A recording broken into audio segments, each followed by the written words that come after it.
On Thursday, September 27th, Grenada's Prime Minister, the Honorable Dr. Keith Mitchell, and the Foreign Affairs Minister, Honorable Peter David, are coming to Brooklyn for a special town hall meeting. All Grenadians and friends of Grenada in the diaspora are invited. Join the discussion on the state of affairs in Grenada. It's from 5 p.m. to 9 p.m. at the auditorium of the Medgar Evers College on 1650 Bedford Avenue. Come, let your voice be heard. Thursday, September 27th, Grenada's Prime Minister and Foreign Affairs Minister in a town hall meeting at Medgar Evers College from 5 p.m.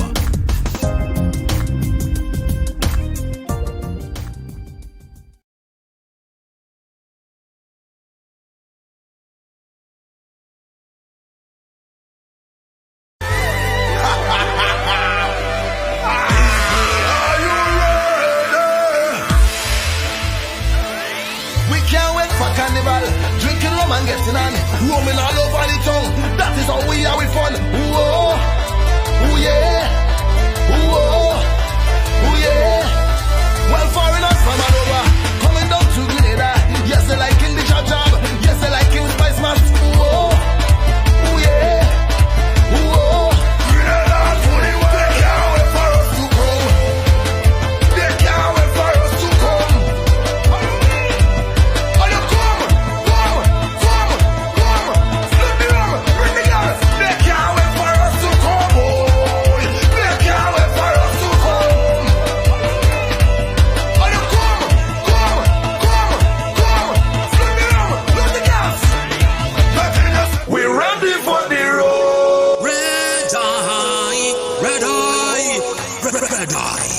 This year, we inside Club KOD, King of Diamonds.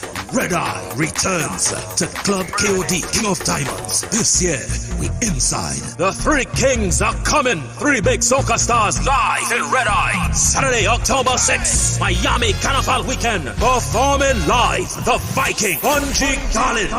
We are the sound of soca. Bunji Garlin. What we come here for? Hey, bacchanal and water. From Barbados, Marsville. I want give it to ya. I want give it to ya. From Grenada, Talpre. Them dirty, them stink and dirty. From 4 p.m., showtime 7 p.m. with music by some of the hottest DJs in the game. Secure your tickets on Eventbrite.com. That's phones, Red Eye, Miami.eventbrite.com. Red Eye.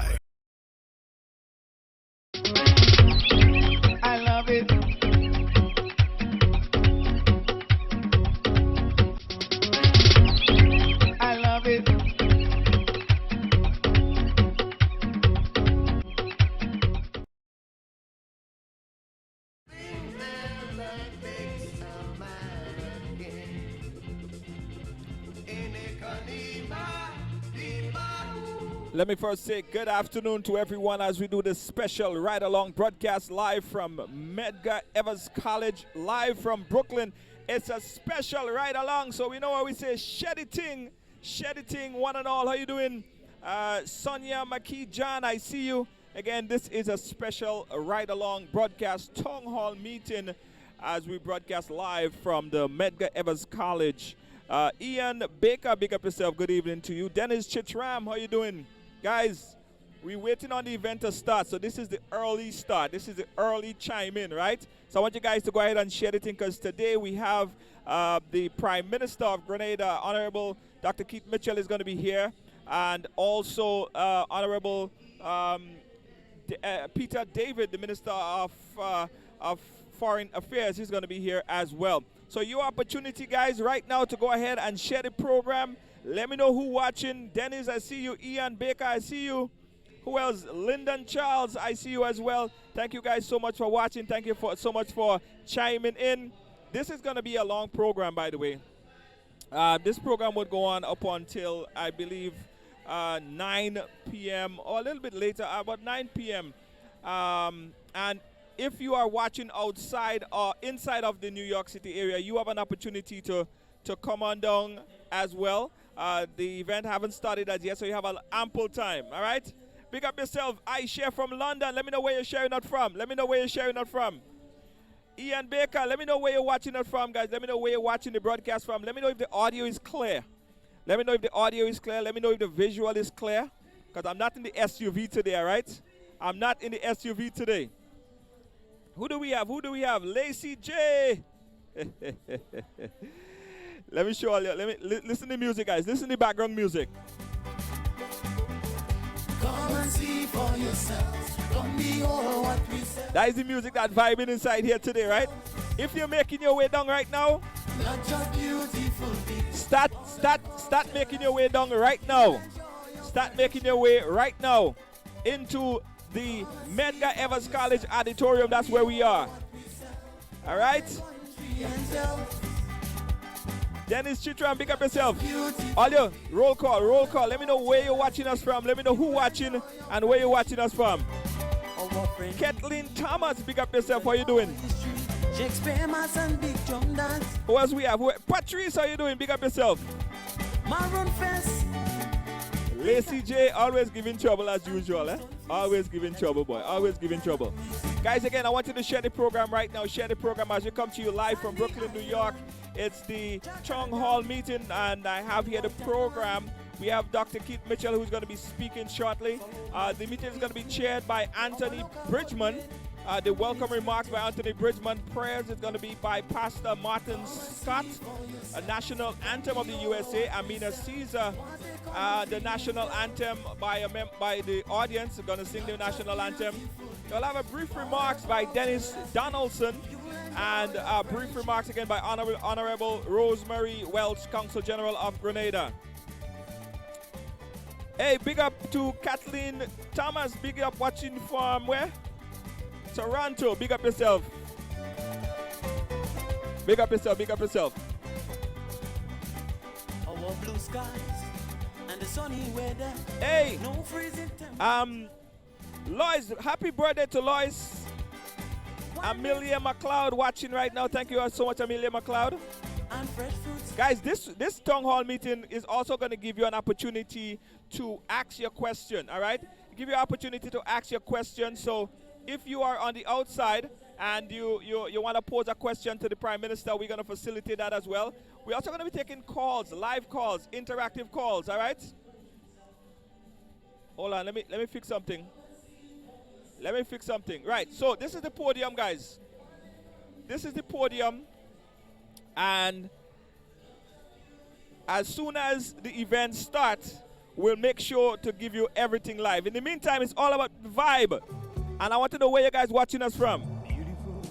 I want to know where you guys... Samantha Latham, big up yourself. Big up yourself, Samantha Latham. I want to know where you guys are watching us from, guys. I want to know where you guys are watching us from. Share the program to your friend and let me know where you're watching us from. Betty Ann, how you doing? Salty. Big up yourself. Ria Murray, thank you for watching. Big up yourself. Guys, we opened up the phone line, so let me know some of the things that you're interested in, some of the things that you would like to ask the Prime Minister when he comes up here. So we open up the phone lines right now. Let's start a talk. Let's start this conversation right now. The number that you could call is 718-701-5720. That's 718-701-5720. I'll even make it even better for everyone outside of Grenada, outside of the US that want to call in. I'm going to open up. You guys could call me on Facebook Live. All right, you could call me on Facebook Live if you want to. If you have a question, let me open that up right now. If you have a question that you want to ask the Prime Minister when he come up here, I want you guys to call me on Facebook Live. You can have a conversation with me right now. Call. The phone number is right there on the screen, 718-701-5720. 718-701-5720. You guys could call me right now or call me on Facebook Messenger if you want to talk. Let me know what's on your mind. Let me know some of the things that we should be focusing on today. Let me know some of the things that is important to you, because this forum, this town hall meeting is all about hearing what the global community have to say. It's all about understanding what the global community have to say. And I guess that is why the ministers and the Prime Minister, the Minister, the Prime Minister, the Consul General, and everyone else is gathered here today to get the feedback from the people, all right? But the important thing is that we don't only want to hear from the people in the audience behind me. We want to hear from the people that are watching from around the world. So I want you to contribute. So guys, call me up right now. The number that you call, 718-701-5720, 718-701-5720. Call me up right now or call me on Facebook Messenger if you want to make a point, if you want to ask a question. You guys could even call me on video if you want, on Facebook video, just to make your point as well. And get your questions ready, because when the Prime Minister gets here and the forum has been, everyone is asking the questions there, you too will get an opportunity to voice your question. I'll be mic'd right here and I'll be talking directly to the Prime Minister based on your question. So this is a global conversation, not only for the folks that are here, but our folks that are you, and I want you to participate. This has never been done in this format before, right? So I don't know how it might work out, but let's hope everything work out well. So right now I want everybody to share the program. Share it. This is the music inside of the Medgar Evers College right now. Check it out.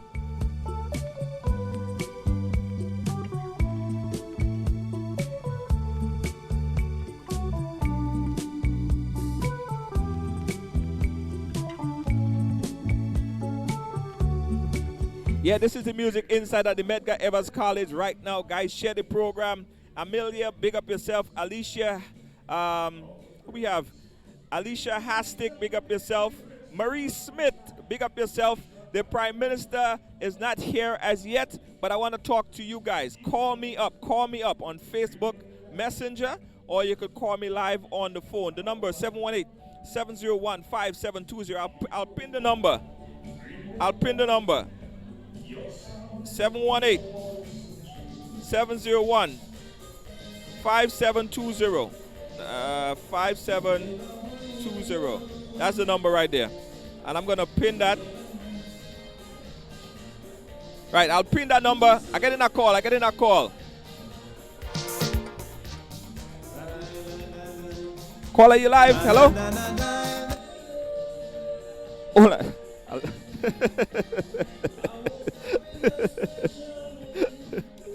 Caller, you live? Hello? Hello?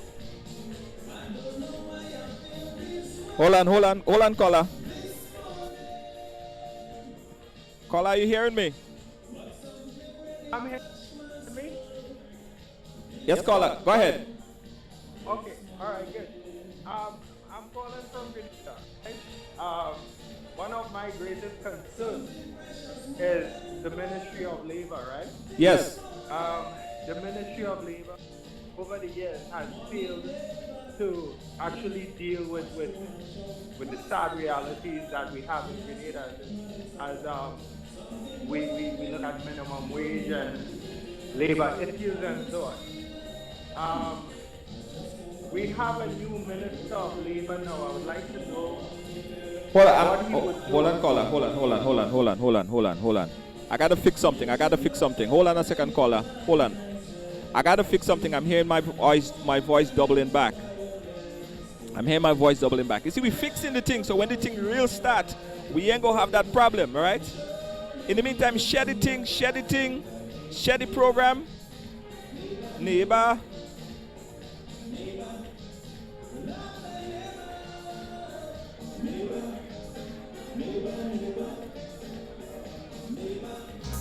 Love thy neighbor. Guys, again, we're broadcasting live from Brooklyn. Is the Town Hall meeting. Mandela Links, thank you so much. Who else we have? Samantha Latham saying what is being done regarding seniors in keeping with their activity in their community. Positive role model for young people. Definitely, Samantha, I'll make sure that the Prime Minister asks that question to the Prime Minister. Spice Cat, big up yourself.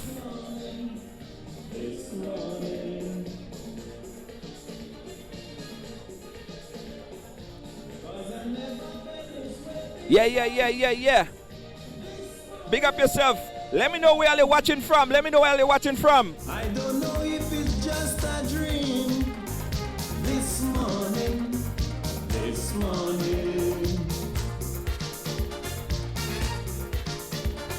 Guys, I'm telling you, we're live here at the Medgar Evers College, and Specky is in the building. Inspector, how you doing, sir? I'm all right. How you doing, Junior? I'm good. I know the event haven't started yet, so we're inviting everyone to share the program because this event here tonight is important. It's important, and not only for the people that are here, but the global audience that's watching. Yeah, so they could come and listen, or who home and can make it could listen, and who here could ask questions, because I was in the back talking to some people that was asking serious questions that I cannot answer.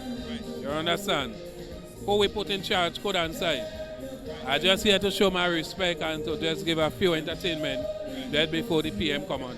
What are some of the most important things, Inspector, in your observation? What are some of the biggest issues that's affecting Grenada right now?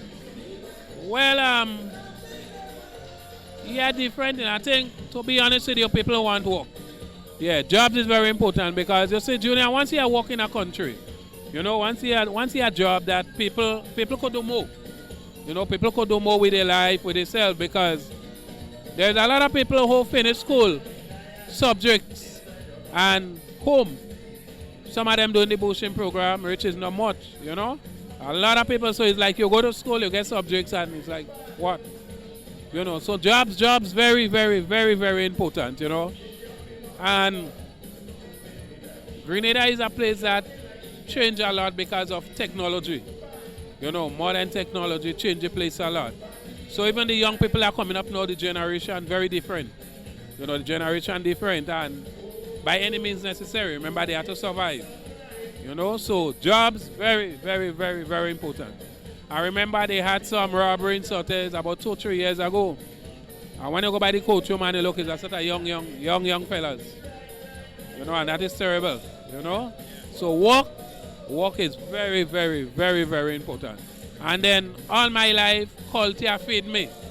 So I will touch a lot on culture. I will see a lot happen more for culture in Grenada. I think 2 big problems we have in Grenada is, you know, there is others, but 2 big major problems is culture and the health system. The health system is very terrible, you know, and that's something I would like to see improve, you know. And if I had to ask any question, I would like to talk about a cultural center in Simon St. Andrew. That has always been, Specky, that has always been one of your strong suits, right? How important, and what do you think a cultural center would do in Grenada, in Simon right now? All right, let me give you an example. For the past few years, they've been having Soca Monarch semi-finals and Calypso semi-finals on the bus terminal. And last year, they was working on the bus terminal to get it running now. And they had to move the semi-finals to Progress Park. It was nice, but it was not 100%. Rain falling, you know, all them situations there. So with a cultural center, we could do semi-finals. We could do Soca Monarch semi-finals, Calypso semi-finals, and big major shows. You understand? And also good for the next generation to come. Very, very important. It's a nice spot. Parking around there wouldn't be a problem. You understand? So it's very, very, very important. And you know, it was disappointing for me. During the election time, I got a chance to pass through Paul's, that area there, Simon Pavilion, and to see how the place just destroyed and it just wasted. A whole set of guys just hanging on around there, fixing cars and all that stuff, and the place could be put to better use, and it's not. And that is disappointing because something could go there. And you know how Simmons was. Me and you grow with Simmons, so we know how Simmons was. And right now it's just like wasteland, you know. So I would like to see a cultural center there. I remember in 1995, I stand up on the stage in Queen's Park and I asked the PM for a national stadium. A lot of people remember that rally. Remember I asked for a national stadium, and then we get more than one after. So I would like to ask him for a cultural center, you know, in Simmons. That would be very, very, very, very nice. You know, very, very nice for upcoming events and the next generation. People said, guys, we're talking to Specky and we're watching your reaction as well. So keep your comments coming. People say, forget Carrickoo, he's not even going there. I don't know where that coming from. But another thing I want to touch on, I think is very important. It have to do with the foreign relationship with other countries, like i.e. China. I'm very, very concerned what China has been doing, and China has been positioning themselves in the world, and how other countries like Sri Lanka, countries like Zambia and other places have been virtually taken over. Resources have been taken over. So I am interested to find out from the Prime Minister, what is the relationship with Grenada and China financially, and how much are we in the bag with China? How much are we in the bed with China? What do we owe China? So you're trying to say you find China taking over?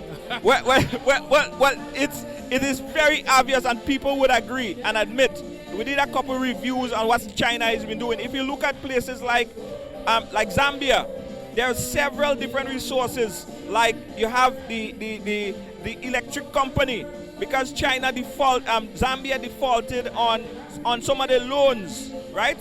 China had that China took that back from Zambia.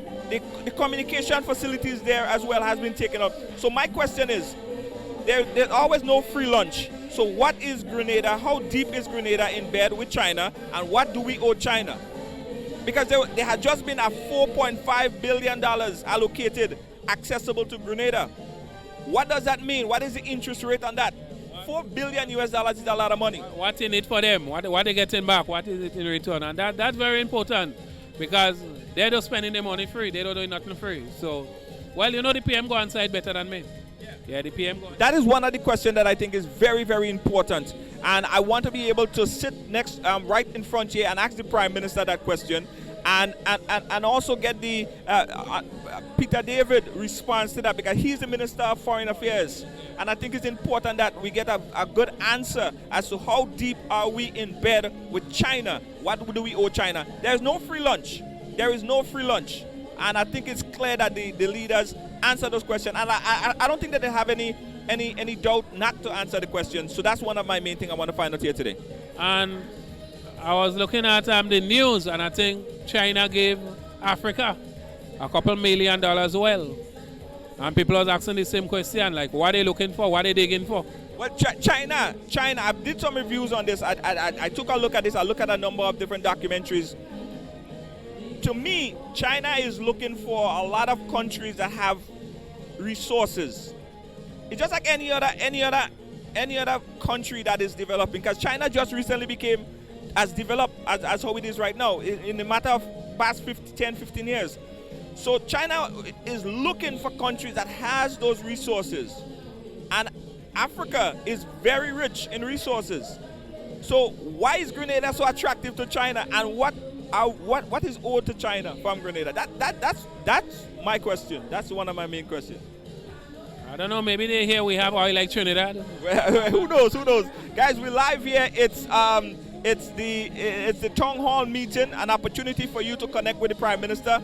Elimas Gilbert, the inspector, is here with us. We're going to be talking about all things Grenada. We want you to post your questions. In fact, we want you guys to share the program. We're live right now on a few media outlets around Grenada, also on YouTube. So if you're watching us on YouTube, we want you guys to share the YouTube link as well to your friends all over. Let people know that we are here.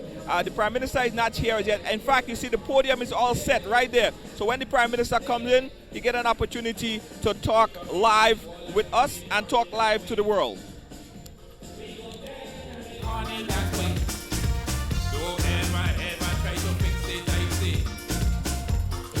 Samantha Latham, big up yourself. Thank you so much. Samantha wants to know, what is the percentage of immigrant, migrant, or getting work permit for Canada? Is there a limited number, as was hired many, but not from the Caribbean? Those are some of the questions that probably might be for Donald Trump. I don't know if the Prime Minister of Grenada may have that direct answer. Anyway, we'll post it. We'll hear the question. But keep the questions coming. Keep the questions coming. We're live here at the Medgar Evers College, and the program will start very, very shortly. So don't miss out. Don't leave and go and come back in time. Make sure you'll share the program and keep it locked. Put your phone on charge. Hey, I know, Specky, I know you're singing later, right? But your song playing, so give them a little something now.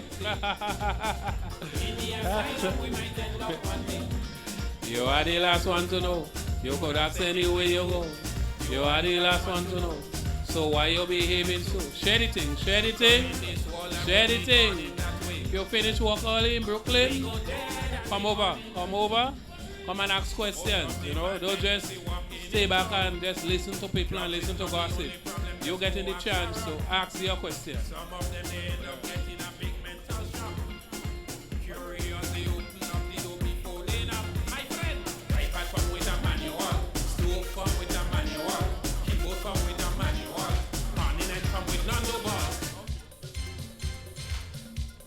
Again, guys, we're live here from Brooklyn. We're live at the Medgar Evers College. And this is an opportunity again, guys, as I said, to communicate directly with the Prime Minister. Now, it's the first time we actually have this setup like this, right? I am right center, front of the stage. So as the Prime Minister is talking, you get a chance to speak to him. This is the podium all ready and all set, ready to go. And when you post your question, we'll be able to ask the Prime Minister right here, all right? You get a chance to communicate and hear your answer live on camera with the Prime Minister. So this is a different kind of forum. This is a kind of forum that involves a global community. And most likely, probably the Prime Minister didn't get a chance to come to all the other places like Canada and England. And I'm not sure if there are town hall meetings there, but in case that there are not town hall meetings there, the Prime Minister will get an opportunity to speak directly with you here on this ride along. So share the program, share this program right now, and let me know where you're watching us from. Sonia McKee Johnson, not my cup of tea. Guys, don't forget, you still have an opportunity to come down. You still have an opportunity to come down. We are located at Medgar Evers College, and Specky, what's the address? You know? I'm not 100% in the address. Yeah, the address. Let me get the address for the people that want to come on down. I'll get the address. Okay, there's 1650. The address is 1650. Bedford Avenue, 1650 Bedford Avenue. I got it. 1650 Bedford Avenue, right smack in the middle of Brooklyn. Dwight Greenskid, big up yourself. Hey, Lois JJ, big up yourself. Guys, I want you guys to give me a call. I want to test the line. I got it. I want someone to call right now because I want to test the line. I want to make sure that the line is working properly. So when the event starts, and you make a call, I'll be able to hear it and we'll be able to output the audio clearly, all right? Guys, let me know where you're watching us from. In fact, I want everybody to do this for me. Press that love button. Press that love. Everybody press that love. Paul Forsyth, big up yourself. Everyone know where Medgar Evers College is. No, Amelia. Everybody don't know where Medgar Evers College is. You probably know where Medgar Evers College is, but everybody don't know where Medgar Evers College is. It's located at 1650 Bedford Avenue. 1650 Bedford Avenue. Now, there's a lot of Secret Service outside as well. As you could imagine, a lot of police and a lot of things happening here. So you got to come now, get a park. You can get a park in and around the college, or there's a parking area that you could get a park in as well. If you can't find space to park inside of here, but you need to come down now. All right? For the folks that's watching outside of New York City, for the folks that are watching in Grenada, for the folks that are watching in England, for the folks that are watching anywhere else in the world, this is your opportunity to connect directly with the Prime Minister live right now. Yeah. Let me take a quick call. See what's going on here. Hello, caller. Hello.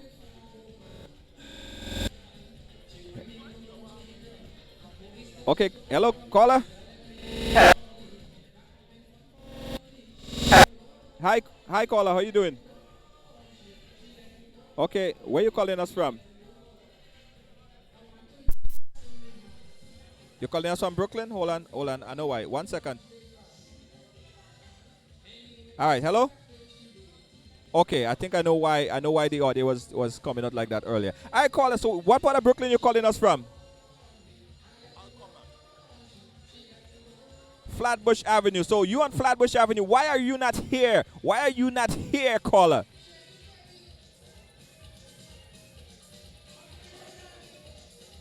Okay, all right. I understand. But thank you so much for calling. I appreciate you calling. I appreciate you. What question would you want to ask the Prime Minister when he comes up here on the podium to speak?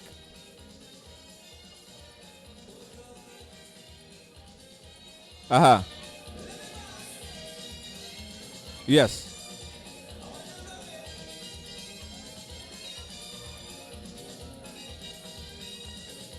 Right. Right.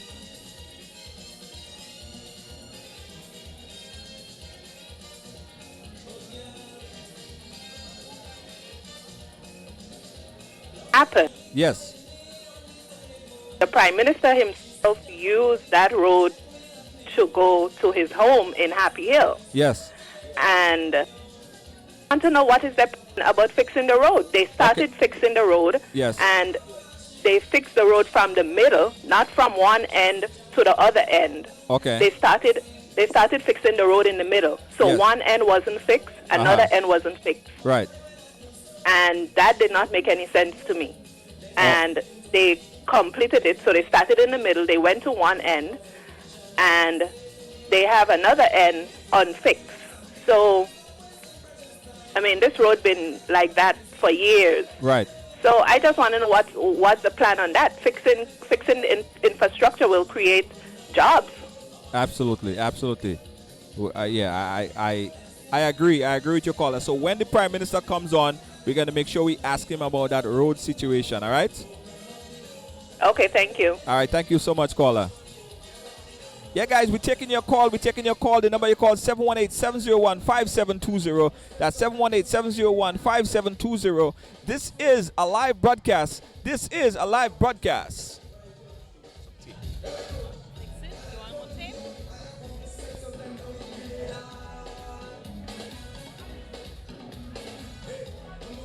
Again, guys. Mikey Henry say, what is administration doing for culture? That is a very, very important question. I want to know about culture. I want to know about what is being done about the culture. I want to know I want to know what is being done. What are the plans? And as Specky was saying earlier, it's important to find out about like we have the Seamoon Pavilion. I want to know about the Seamoon Pavilion. I want to know about that. So that's what I want to find out about. And I have so much questions. But I want you guys to ask your question as well. Call me up, 718-701-5720. Big Fly from Carriacou. Big up yourself, Big Fly. Big up yourself, Big Fly. Guys, share the thing. Call me up, 718-701-5720.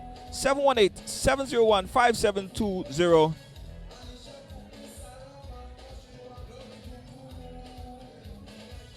Okay, at this moment, I just got a note that we are waiting the arrival of the Prime Minister. He's going to arrive here very, very shortly. And when he does, he's going to be standing at this podium right there.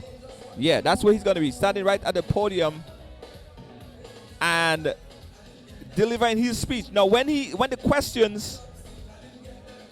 get a chance to take questions, we want you guys to post your questions so we can ask the Prime Minister. You get your immediate response. Now, I want to show you guys who I have here with me. The beautiful Amina Caesar. How you doing, Amina? Hello. Every time I see you, you're glowing. You just came and you just light up the whole room. Oh, God. I try. It's a spice in me. It's a spice. You know, Grenada full of the spice. I mean, every time I see you at this event, you're always playing a very pivotal role. What is your role here today? Well, tonight, of course, I would support whatever's going on in the diaspora and stuff like that relates to Grenada's culture and all of that. But tonight, I'm going to do the anthem, and then I'll be here to support in every way possible. So let's see how it goes. We always look forward to seeing our Prime Minister and the other ministers in government. So hopefully we see progress. In something like that, people would have different views to share and questions to ask and all of that. So I'm definitely looking forward to a great event. What are your questions? Do you have any question that you would like to ask the Prime Minister? We'll save it for later, but one of my main concerns have always been the amount of emphasis that's been put into the Carnival Queen show and what becomes of the queens after that. And in a more wide aspect, we would see Miss Trinidad, Miss Guyana, Miss whoever in the more of a worldwide queen show or pageant. But I've never really seen a Miss Grenada in a Miss World pageant or Miss Universe pageant. What's going on? That's Probably that should be you. That's my concern. You know what I mean? So I've always been wondering what's really been the issue. If it's a lack of whatever in the country, I don't know, but it's something we definitely should look into. You know what I mean? But I guess this is a forum for it, so we'll see how it goes tonight. Absolutely. Listen, we facilitating the questions for everyone. It's a global discussion. So we want people to call in, we want people to chime in, we want people to just connect and make sure they get the question asked. So hopefully you get to ask your question too. Of course. Amina Caesar, everybody. We are live inside of I almost say Brooklyn College, you know. This is the Tongue Hall live at Medgar Evers College. Now, if you're asking, we are located at 1650 Bedford Avenue. That's 1650 Bedford Avenue. That's where we are. So get your chat. Come on down right now. Which part of the college? We are inside of the auditorium. Yeah, we're inside of the auditorium. So you guys can come on down right now. Hey, guys, listen. Share the program. Share the program. Share the program. Share the program. Share it. Push it down. Amina Caesar. I'm the one for the good. Guess a little thing now, me. Guess a little acapella. Guess a little something now. I feel the love, yeah. 1, 2, 3, 1, 2, 3, drink. 1, 2, 3, 1, 2, 3, drink. 1, 2, 3, 1, 2, 3, drink. Going back till I lose out. I'm gonna swing from the chandelier. You got me. Don't stop. Like tomorrow doesn't exist, like it doesn't exist. Oh, gonna fly like a bird through the night, till my tears are dry. I'm gonna swing from the chandelier, but I'm holding on for dear life. Won't look down when open my eyes. Keep my glass full until morning light, 'cause I'm just holding on for tonight. Help me, I'm holding on for dear life. Won't look down when open my eyes. Keep my glass full until morning light, 'cause I'm just holding on for Man, single. Share the thing. What's up, baby?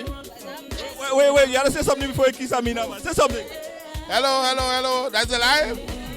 Right along. But right now I sit along. Prime Minister along. Yeah. It's everywhere. Yeah, we have to be. We have to be. Why? Come on, that's where we everywhere. We everywhere. Junior, Amina been flying everywhere. Well, Amina, we want to be like Amina when we grow up. I want to be like Amina. Hey, Amina, they say that one more. Hey, they say Will, DJ. They say Will that they want to hear more Amina.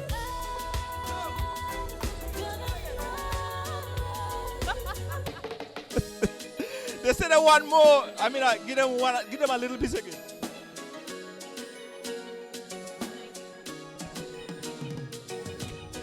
right along, don't get hurt, can't feel anything. When will I learn? I push it down, yeah. Right along for the good time, call phones blowing up, ringing his doorbell. Feel the love, yeah. 1, 2, 3, 1, 2, 3, drink. 1, 2, 3, 1, 2, 3, drink. 1, 2, 3, 1, 2, 3, drink. Right along, better sing it with me. I'm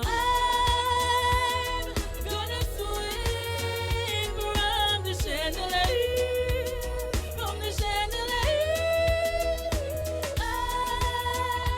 right along, live like tomorrow doesn't exist, like it doesn't exist. I'm gonna fly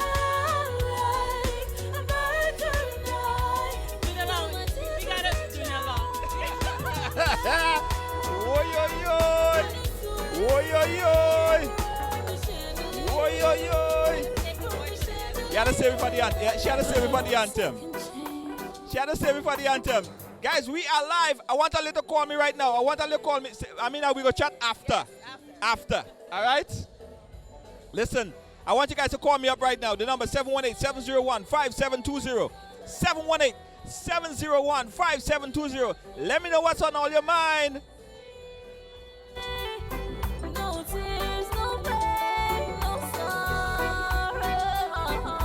Won't you hear me? The rose and innocent sympathy. Feeling so alone.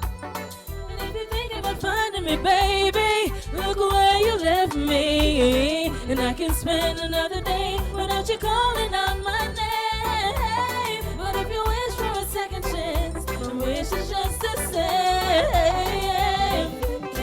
Maybe we can get along and make it through. Maybe I can pretend that I don't wanna be with you. Eventually, the world will end with you and me.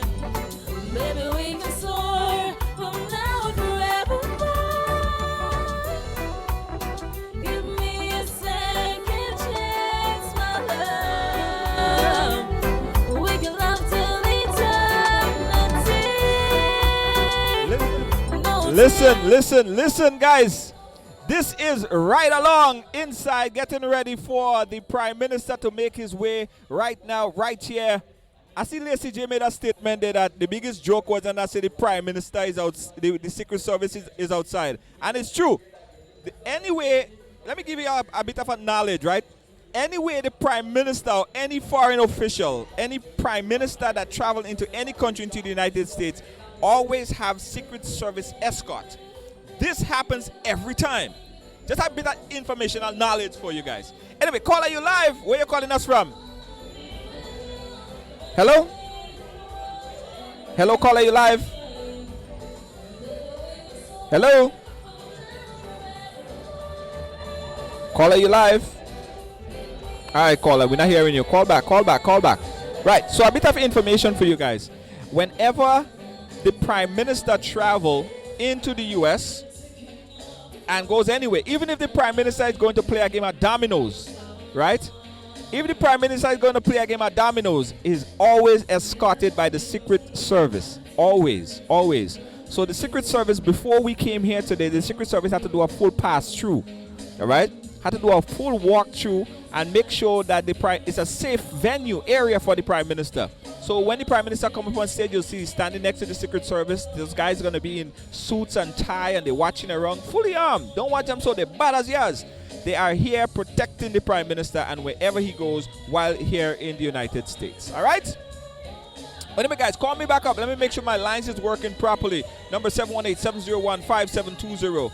That's 718-701-5720. 718-701-5720. We are live inside. I mean, they say they want more, you know. Okay, hold on. Let me take this one call again. Caller, you live? Yeah. Hi, caller. How you doing? Where you calling us from? Yes, bro. I already today learned the class. No, open my phone. Okay, stand by. That's totally unrelated, by the way. That was a totally unrelated call. All right. Anyway, call us up, guys. Call us up. We are live inside of Medgar Evers College. Live at Medgar Evers College. Spice Babes, big up yourself. Spice Babes, big up yourself. Big up yourself, Spice Babes. Who else in the chat? Paul Forsyth. Big up yourself, Paul Forsyth. How you doing? Hey, I see Shoma Wells, big up yourself. For Paul Forsyth. Listen, this is not a political event. I'm not here endorsing, supporting, talking politics about any side and this and that. Time for that done.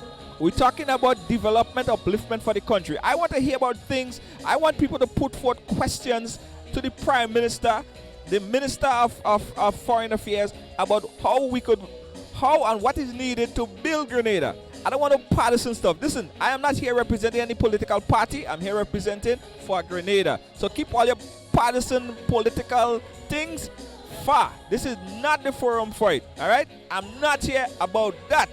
Any question I see there about political this and this, that is, listen, I'm not here for that. I don't dare here for that. I'm here to talk about positive building up of the country. That is the vibe for the day, okay?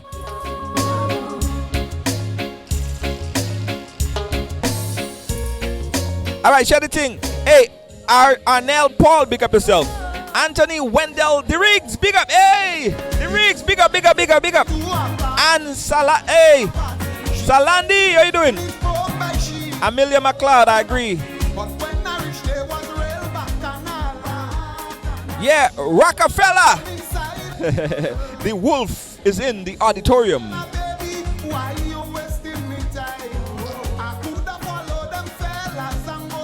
Hey, Spice Babes. Yeah, let's move forward, guys. Let's move forward. You know, election gone already. Election gone long time. Hey, Jenny Joseph, how you doing? Hey, the panelist is sitting. I'll give you guys a shot of the panelists shortly. I'll show you guys where the panelist is going to be sitting, and there's a forum not too far away from where I'm sitting right now. So they have me positioned exactly in front of the forum. In fact, let me see if I could do this. My camera is right here, so let me see if I could do this right now. Let me see if I could do this right now. I'll show you guys the. So this is the panelist area. That's where the panelist is going to be sitting right here.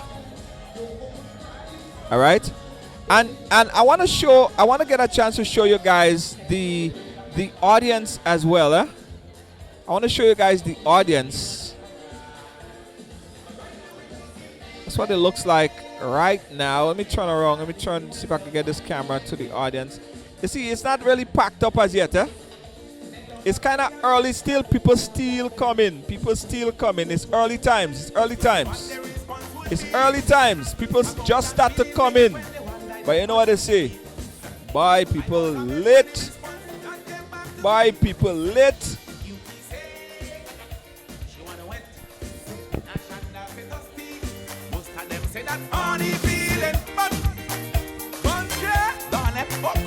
She said that each you must crack and this excuse the break up and bad manners. We hope nobody not the I'm sorry to just stop the music for a few seconds. All right, guys. So they're starting the program shortly. So the Prime Minister is going to arrive very, very shortly. All right. Busy time in Manhattan, so he's on his way. So within a few minutes, they should be here and we'll start the program. Thank you for your patience. You will when that time on E, that feeling is so cruel. It's like a voice in the head saying, how you want and you need and you need and you want it. All right, here what what was just said on the mic is that the Prime Minister is coming in from Manhattan and he's not here as yet. He'll be here very shortly. So they want everybody to be patient as the Prime Minister make his way from the city. You would imagine there is a lot of traffic coming in here. Even the Prime Minister gets stuck in traffic, you know.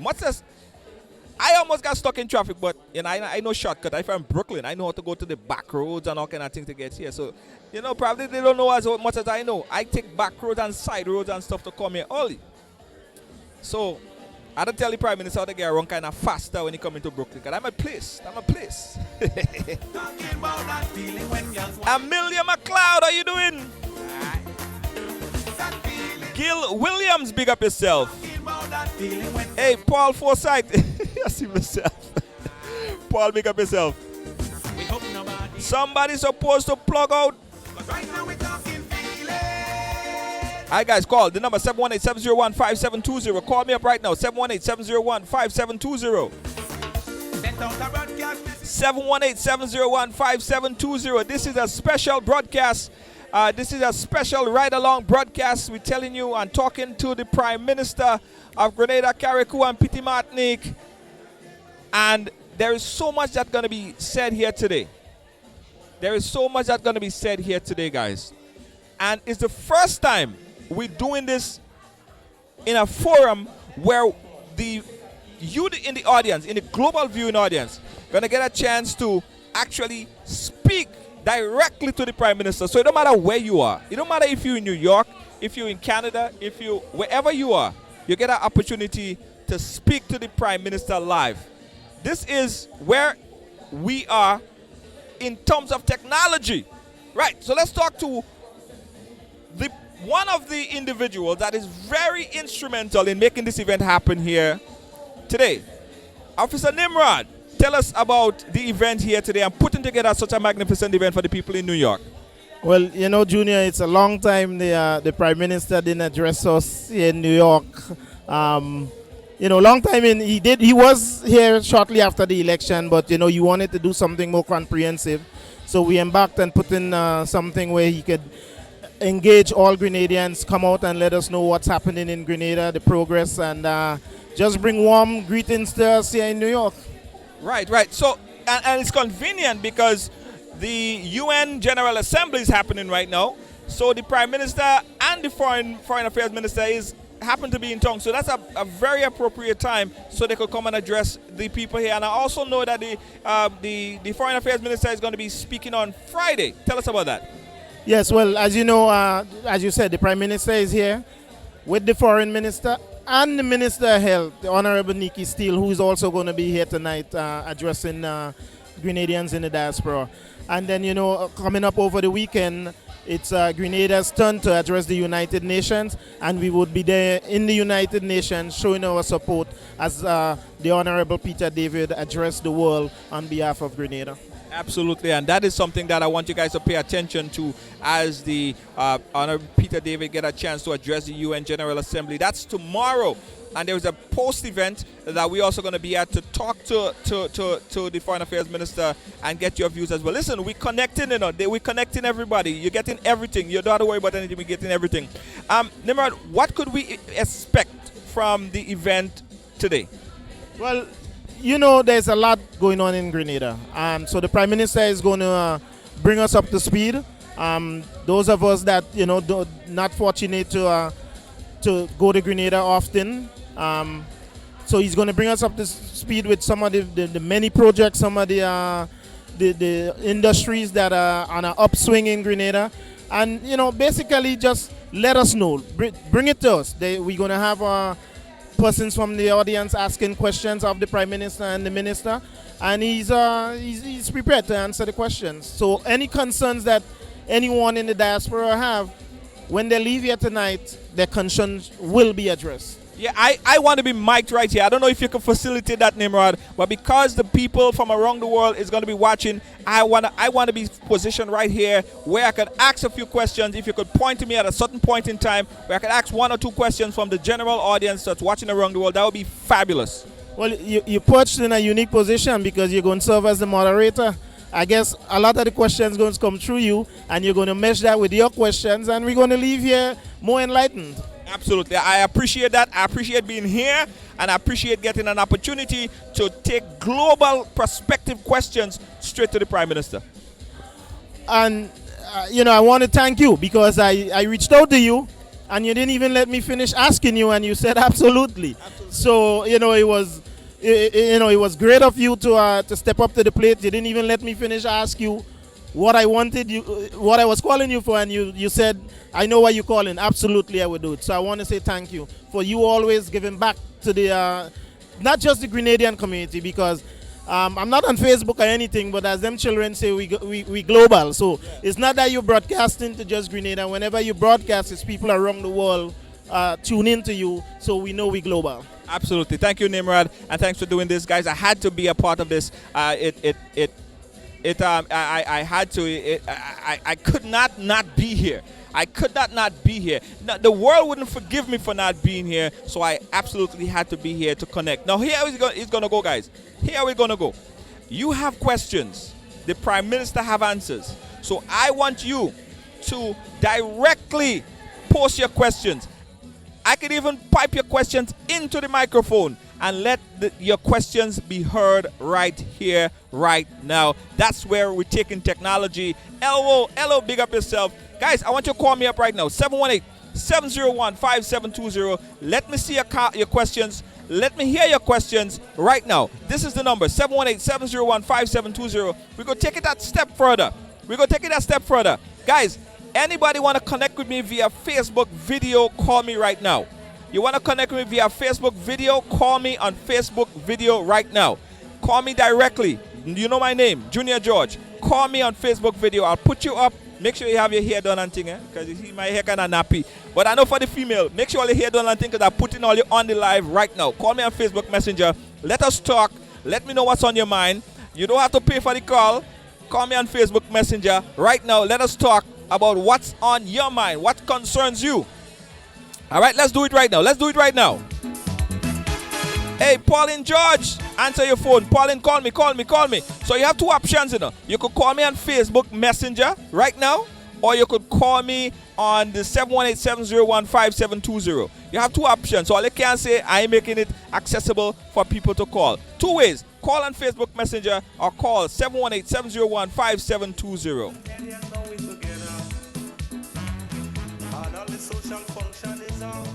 Yeah, Amelia John. Hey, how you doing? Pauline. Lacey. Listen, I don't care about no politics. I just here to facilitate the questions. And I'm going to be the moderator, the media moderator. So when you have your questions, I want you to ask it and I pose it right to the Prime Minister.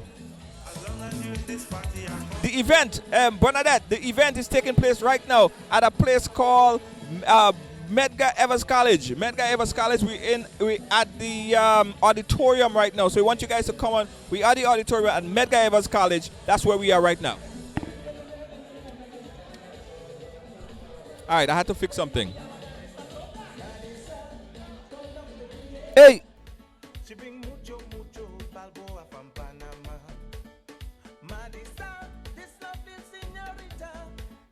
This is as we're getting ready to start the thing, all right? We're getting ready to start the thing.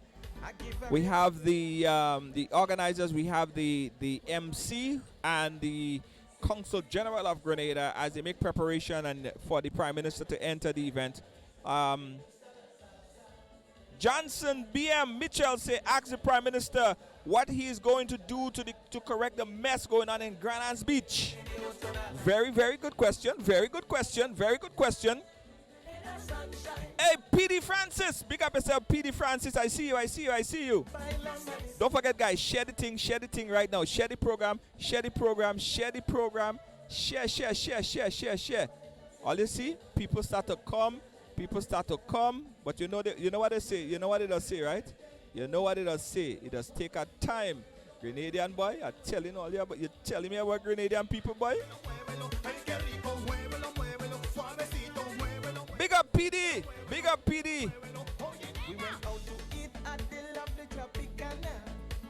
Guys, call me up right now. Number 718-701-5720, or you could call me on Facebook Video Messenger. And let's talk. I'll put you live, so let's talk. Cathy Lorraine, big up yourself. You my partner forever. Foxy Madison, want to go and baila Madison, baila. From the time the circus has played, party people, good God, you could stay ready. Well, it's mass.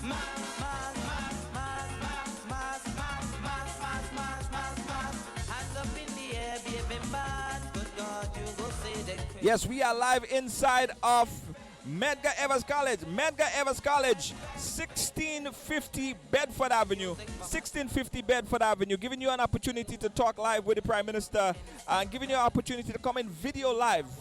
So call me on Facebook video right now if you want to chat with the Prime Minister, if you want to chat with me, and later I'll give you an opportunity to talk to the Prime Minister. Call in right now. Let's talk. All right, let's talk. Hello, caller. Hello. Hey, how you doing? I'm good, and you? You are live calling us on Facebook Messenger right now. Do you want to come in video?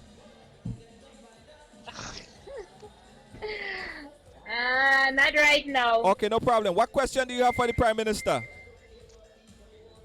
Which Prime Minister? Okay, well, we are live. I guess you don't know why you're calling, right? No. Okay, all right, all right. Call me back later. Call me back later. All right, that person just called me on Facebook. I guess she called me to ask me another question, and I put you live. Right? So you could come in live, guys. You could come in live. Junior, but you didn't answer the Facebook call. Call back again. Noel, call back again. Noel, call back again on the Facebook Messenger. All right? Call back on the Facebook Messenger. I want to make sure that we get the Facebook Messenger video working properly. So later, when the thing starts and the Prime Minister is here, I want everybody to see you. I want them to see you asking your questions. All right? That's what it's all about. Ask the Prime Minister what will it be done about the encroachment on the beautiful Grand Anse Beach. Also, what is going on with MBIA? That's a good question. Shamin, that's a good question. That's a good question. In fact, Shamin, I want you to ask the question yourself. So call me up. You have two options. You could call me via 718-701-5720, or you could call me via Facebook Messenger. Go to Junior George right now. Press the video button. Call me. Let us talk. Let me know what's on your mind. We're talking about it. Happy birthday to our producer, Lynn, celebrating her birthday today. Thank you, Lynn. Thank you, Lynn. And happy birthday to you. All right? Happy birthday, Lynn. Pick up yourself, Lynn. And I hope you have a blessed day. I hope you're having a blessed day today. All right? Relax yourself. 2, 3, 4. So when I dead, put jab on me, all jab. Walk out, hear me now. Crazy people, march out. Let's go. Real job, walk out. Yeah, that's the we just had that's the Minister of Health. Yeah, it's a Steele. He's in the building. He's arrived. He's officially here. What man? I'm telling you, black blood in me vein, black blood in me vein, black blood in me vein. Mass we going insane.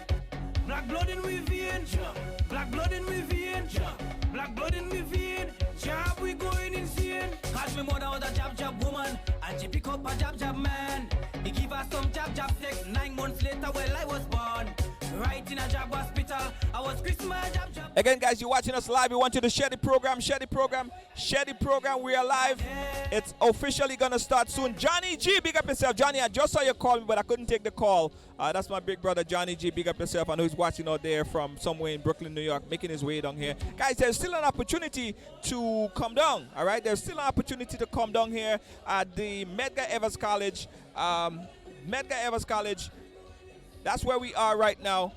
So you could still make your way here. Still make your way here. It is early time still. The time now is just after 7 p.m. And the Prime Minister is not here as yet. We'll take that lad. So bring a come.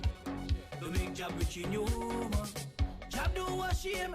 Job don't look for fame. When the job taught in the street, black as that we can change. Job don't make no friend. All right, yes. Again, guys, in case you're not sure of what you're watching, we are live here from the Medgar Evers College, and we're bringing this broadcast to you live. A special ride-along exclusive. All right, the Prime Minister is here. No audio. Guys, you're not hearing me? Let me know if you hear me, guys. Let me know if you're hearing me. Let me know if you hear me. I'm hearing me. Guys, press love, press the heart if you're hearing me. Press the heart if you're hearing me. Hey, Spice, noise. Let me know if you guys hearing me. Let me know if you guys hearing me. Okay, good. So why is that? Joseph, you're trying to show me off or what? You're trying to show me off I press a kind of button and thing like that? You know what I mean? But anyway, guys, this is what's happening right now. The Minister Steele is in New York City, and he also going to be addressing the Grenadian public right here today. And the podium are starting to get filled up. Okay, good, good, good. I see you loud and clear. Thank you, thank you, thank you so much. So the podium starting to get filled up. The Prime Minister, however, kind of making his way here. You can't fault the Prime Minister, you know. The man being fashionably late. That's fine. He's the Prime Minister. He could do stuff like that. Guys, we're live. Listen, an opportunity to chat live here with the Prime Minister. Also, I want to talk to you. So call me up. The number 718-701-5720. That's 718-701-5720. Or you could also call me on Facebook video. Call me on Facebook video as well. All right? Give you an opportunity to chat. Give you an opportunity to voice your opinion. Give you an opportunity to talk live with the Prime Minister and members of Parliament live from New York City.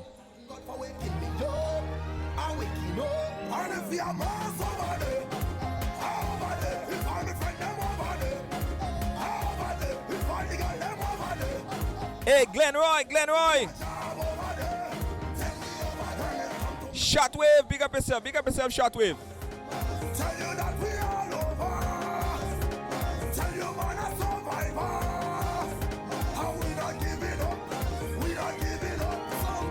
Some be trouble. And I winding down and I getting on tonight. Hey, Lacey J said Junior, he just late to start. Listen, I don't get involved in all your thing. I don't get involved in all your thing. All right? All right. Hey, big up to Andy Jeffrey. Guys, I want to know where you guys watching us from. Like, are you afraid to call the phone, Jed? Wait now, let me ask you all a question. Are you afraid to call my phone or what? Call the phone, 718-701-5720, or call me on Facebook Messenger. Call me up. Noel, big up yourself. Kids say the meeting canceled, Junior. You have another topic. Nah, the meeting ain't canceled.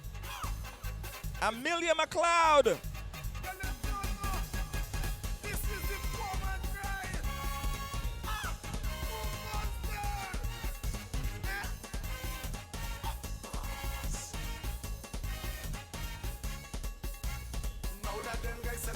Yes. As we get ready to welcome the Prime Minister, we also have members of Parliament there. We have Minister of Health.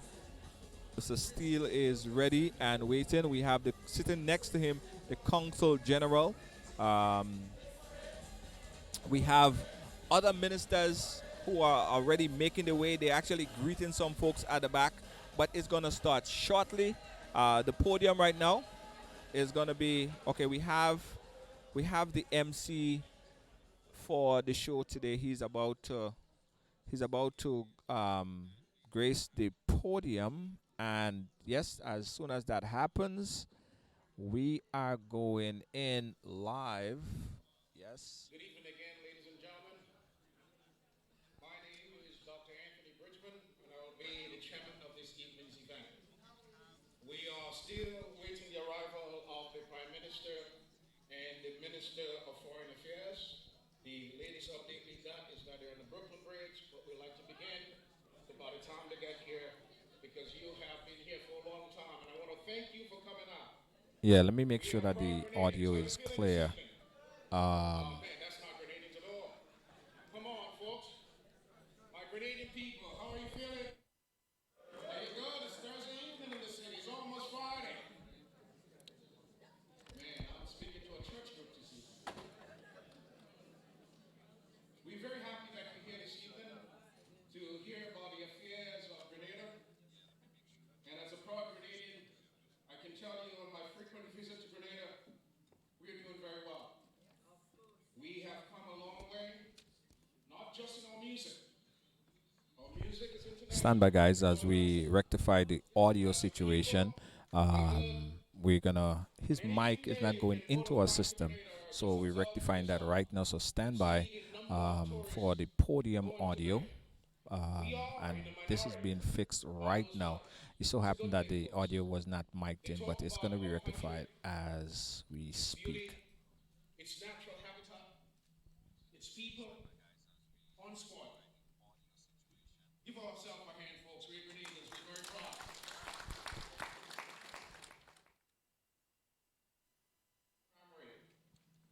So this evening, we're going to hear speeches from the Prime Minister, from the Minister of Health, from the Minister of Foreign Affairs. Okay. Give me a while. It's not going to. You can hear me? Oh, it's not going to you, Jenny? Okay. Stand by, guys. Do you think I remember everything I said? Okay. Yes. So this evening you're going to hear speeches from the Prime Minister, from the Minister of Health and International Trade, Mr. Nicholas Still. You're also going to hear from our Foreign Affairs Minister and Minister of Labor, Mr. Peter David. That's your boy. All right. We're happy there. Okay. All Grenadians are in the house, not only 4 roads now. All right? So yes, we're going to hear from our Consul General, Mrs. Welch, and we're going to get some question and answers at the end. We're asking you kindly to really keep your questions short. I know as Grenadians, when we get to the mic, we like to make statements. Please ask questions. It's better to ask questions rather than making statements. Are you with me today? Okay, because you've been here for a long time, and there are lots of burning issues that I know you want to ask and to get information about what's going on back home. I was back home last week, folks, and oh boy, it gives me pleasure every time to go home. It's a beautiful thing to be home. Okay, so those of you who haven't been there, try to get there. If you can't, give back to Grenada. All right, we have some great stuff going on in our school system. Please give back to your country. Your country really needs you. As we begin this evening, let's begin with prayers, as everything has to be done in order. So I bring to you on this evening our Pastor Martin Scott to lead us in prayers. Please stand.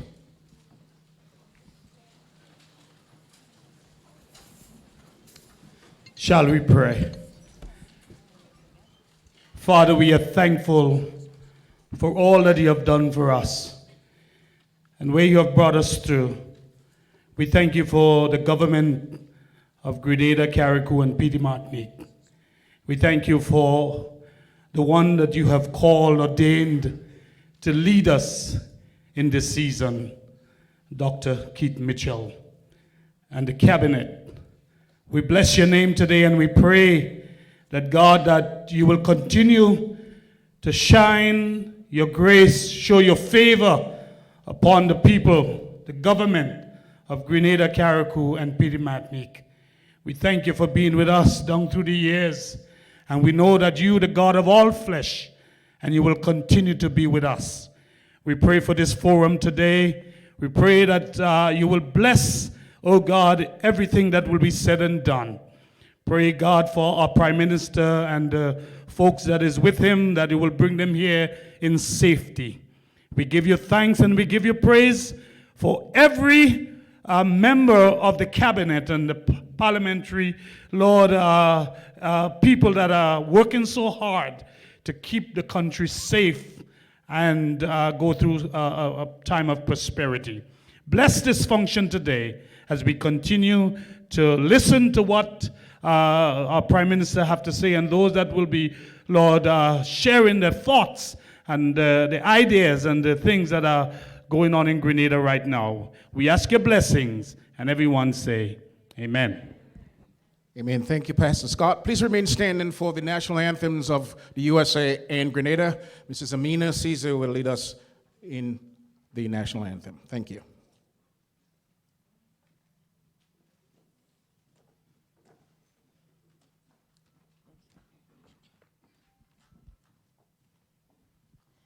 Oh, say, can you see by the dawn's early light what so proudly we hailed at the twilight's last gleaming, who whose broad stripes and bright stars through the perilous fight. Oh, the ramparts we watch were so gallantly streaming, and the rockets' red glare, the bombs bursting in air, gave proof to the night that our flag was still there. Oh, say does that star-spangled banner yet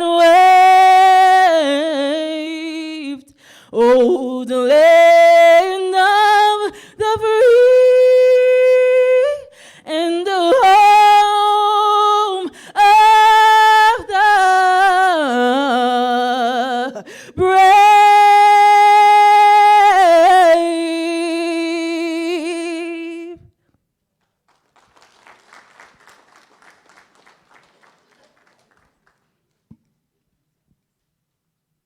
Hail, Grenada, land of fars, we pledge ourselves to thee. Heads, hearts, and hands in unity to reach our destiny.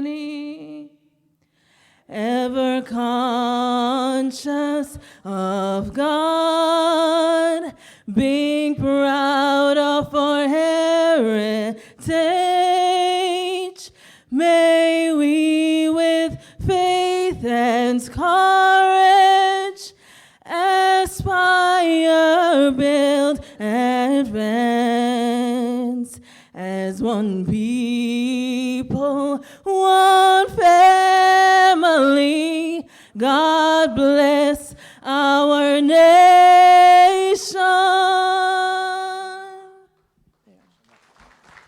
Give her a hand, please. Thank you, Amina. We will have some brief remarks by Folks, you're watching the live broadcast from the Town Hall meeting at the Medgar Evers College, located at 1650 Bedford Avenue in Brooklyn. And it's still an opportunity for you guys to come on down right now and check it out. The night is still early. You have the thing just start. Chairman of the event today, I must say, is Dr. Anthony Bridgman. He's going to be chairing the entire event here today. Let's go on stage. Honorable Nikki Still, Honorable Peter David, not here, sorry. Honorable Rosemary Welsh, New York Consulate General. Friends, welcome to New York Town Hall meeting.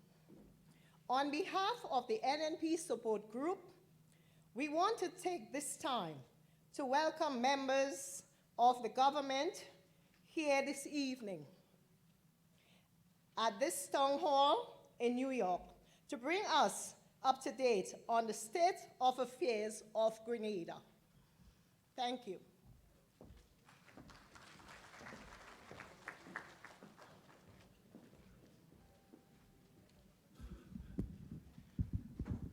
So we're going to have some brief remarks by Consul General Honorable Rosemary Welch. Mrs. Welch, welcome.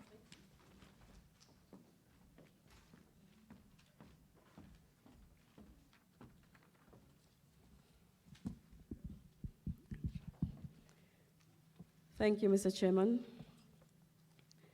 Honorable Nicholas Steele, Minister of Health, Social Security, and International Business.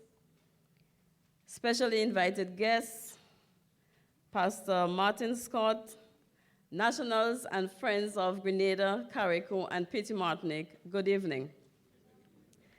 As Consul General of Grenada in New York, the pleasure is mine to acknowledge the presence of our Minister of Health, Minister Nicholas Steele, as he graced us with his presence to enlighten us on some of the affairs of our country. Ladies and gentlemen, I would not be taking much of your time, as I know the purpose of us being here today. But permit me to inform you that as Grenada seek to keep abreast with technology, on July 17, 2018, the government of Grenada and the Immigration and Passport Department launched the use of e-passport in Grenada. The price of the e-passport is $175. For holders of valid Grenadian passport, those passports are usable until their expiration date. The passport application form has changed as there are 3 new sections added to the previous one. The cost to replace a lost passport is $350. I know that most persons use their passport as the identification card or as ID, but it is very important that you be very cautious with your passport. Also, there are Grenadians who have retired and might be returning home. The government has in place a returning national program to take care of its national returning home. I have some information with me on some handouts. For who is interested, I can leave it with you all. There are a number that you can call the Ministry of Finance, and they'll put you onto the concession department, and they would guide you along the way. What is required? Sure. I would also like to inform, as usual, that our office has been relocated to 685 3rd Avenue and 44th Street. The entrance is on 44th Street. I wish to express a hearty thank you to everyone who attended the Grenada Day event on August 25th, 2018. It was indeed a resounding success. Also, I wish to thank everyone who have lent their support to me whilst I was here in New York, and I wish that you all continue to always support whoever is in the seat of the Consul General. Thank you.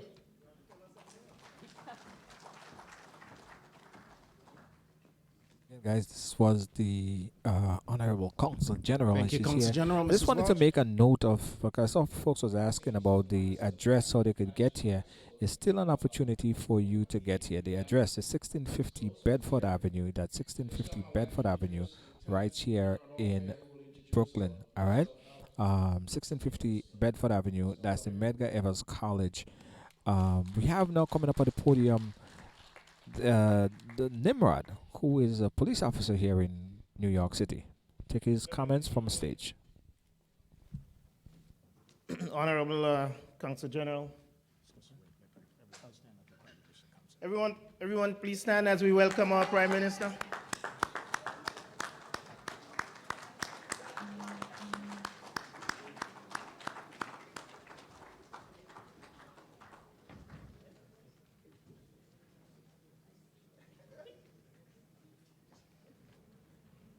So the Prime Minister has just entered the Medgar Evers College. A little bit late, but better late than never. He's here. And we'll get a chance to speak shortly. And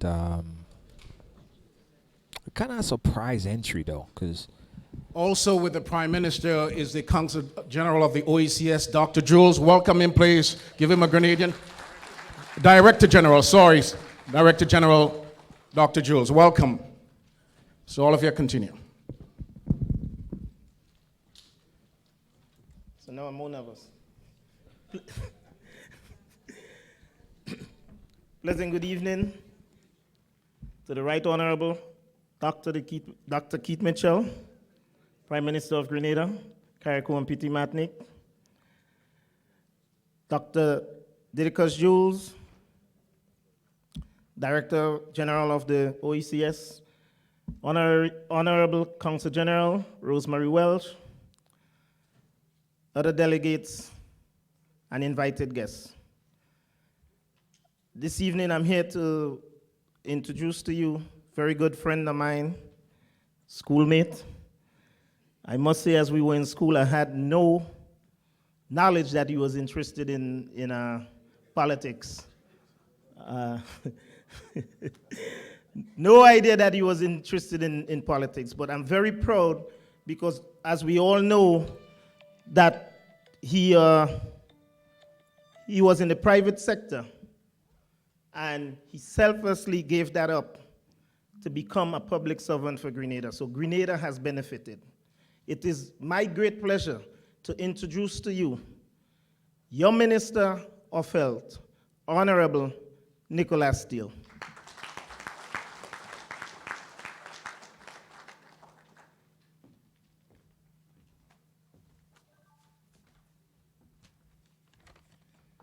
Thank you, Brother Nimrod. Dear Prime Minister, and also Dr. Didicus Jules, and to all of you who have come here to, I assume, wish us well, but also to hear from us, most definitely. I'm seeing so many familiar faces in the audience, so I've missed some of these familiar faces for a while, so now I know where you are. Folks, I want to talk to you this evening on a couple things, but in particular and in general, healthcare in Grenada and the state of affairs with healthcare.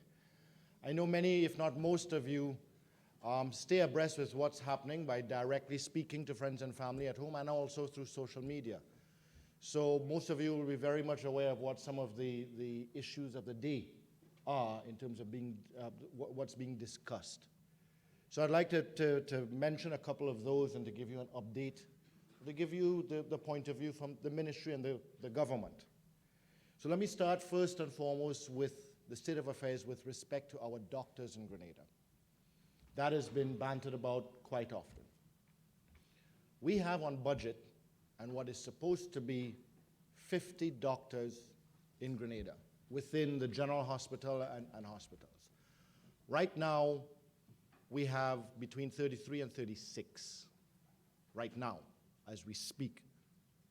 I have 4 or 5 more Cubans coming in. Now, as to why we have 30s when the budget is for 50s, we are adding more doctor scholarships for medicine than ever before. More doctors are returning than ever before in specializing in Cuba and other places, not just the GP. But doctors are leaving as well. Doctors are leaving after they have served their bond, and some doctors are leaving before they have served their bond. And that is a problem, because I firmly believe that to whom much is given, much is expected. And the cost of that medical degree at St. George's University is approximately $500,000 US. And that could have been given, 1, to somebody else who would have served Grenada, or 2, could have been given in another area other than medicine. But we give it because that's where the need is at present, among others, but that is the need. So what we have to do, and you've heard that some doctors have actually sued myself and the then Minister of Education, Brother Simon Steele, to get out of their bond. Now, I believe there should only be one way, or 2 ways, that a doctor should get out of their bond. If they have found a scholarship or been accepted to another education institute to further themselves, to specialize more, then you can get a deferral of the bond to go become a specialist in something. I have absolutely no problem with that, and the government should not stand and does not stand in the way of that. And the other way is to pay back. Some have come and said that they want to pay back, but they want to pay back monthly. I've said no. If you're going to get a job elsewhere that's going to pay you more, take a loan, pay the government back immediately. And that is the bone of contention that we have. Some of those individuals will say, and correctly, that we don't pay enough. I would love to pay more to the doctors, most definitely. We should be paying our doctors more. We should be paying all of our Grenadians more. And that is the road that we're on. We have to develop the country collectively. So we want to pay our doctors more, but when the doctors got the scholarship, nobody hit what the salary of a doctor is. And we will increase the salaries of all as soon as and wherever able. But for the time being, no, the doctor's salary, a doctor makes for the time being about 7,000 EC dollars a month. That's what a doctor gets paid in Grenada. It's not enough. It is not enough. It is not enough. We recognize that. When a doctor becomes a specialist in a hospital, they can start private practice, and that's where they can subsidize. But I look forward to the day when we can pay our doctors properly. Look forward to that. All of our public servants properly, and that is the road that we are on, but it is a journey that we must take. You have also heard about nurses and the possible imminent shortage of nurses because nurses will be leaving or possibly leaving Grenada to go work in the United Kingdom. And there was an article in a regional newspaper or social media network a week ago that said that the reason that the nurses are leaving is because they do not have the tenure, permanent job with the public service. And they also said it was because of my arrogance. But let's get to both of those. I've stood on that picket line with the nurses. I've listened to their calls. And I do not accept the excuse that the reason someone like a nurse is leaving Grenada is because the government has them on a contract job and not a permanent public service job. Because they're leaving Grenada to go to the UK on a contract job as well, in a foreign country that is only going to give them a temporary visa. So they're still not going to be able to get a loan in the UK if that is what they're leaving for. But what we have to recognize is that our Grenadians are qualified as nurses and welcome in Grenada and other countries. And what we have to remind those individuals of and the unions is that those nurses were trained by the government of Grenada as well. It is through the government that they got the opportunity to become a nurse. So it is not that the government is not taking them for granted. It is the same situation with all. I would love and look forward to the day when we can pay our nurses more.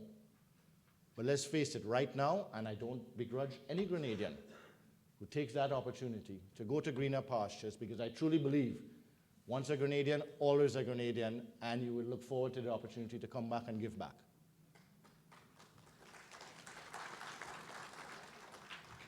So what we have done is we formed a triangular agreement between NHS in the UK, SGU, and Government of Grenada.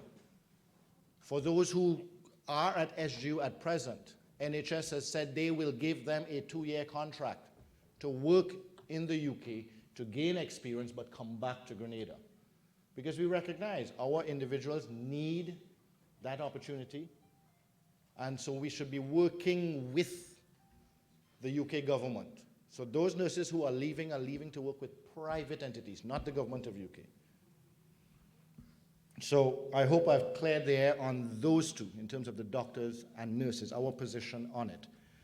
Now I want to talk about national health insurance.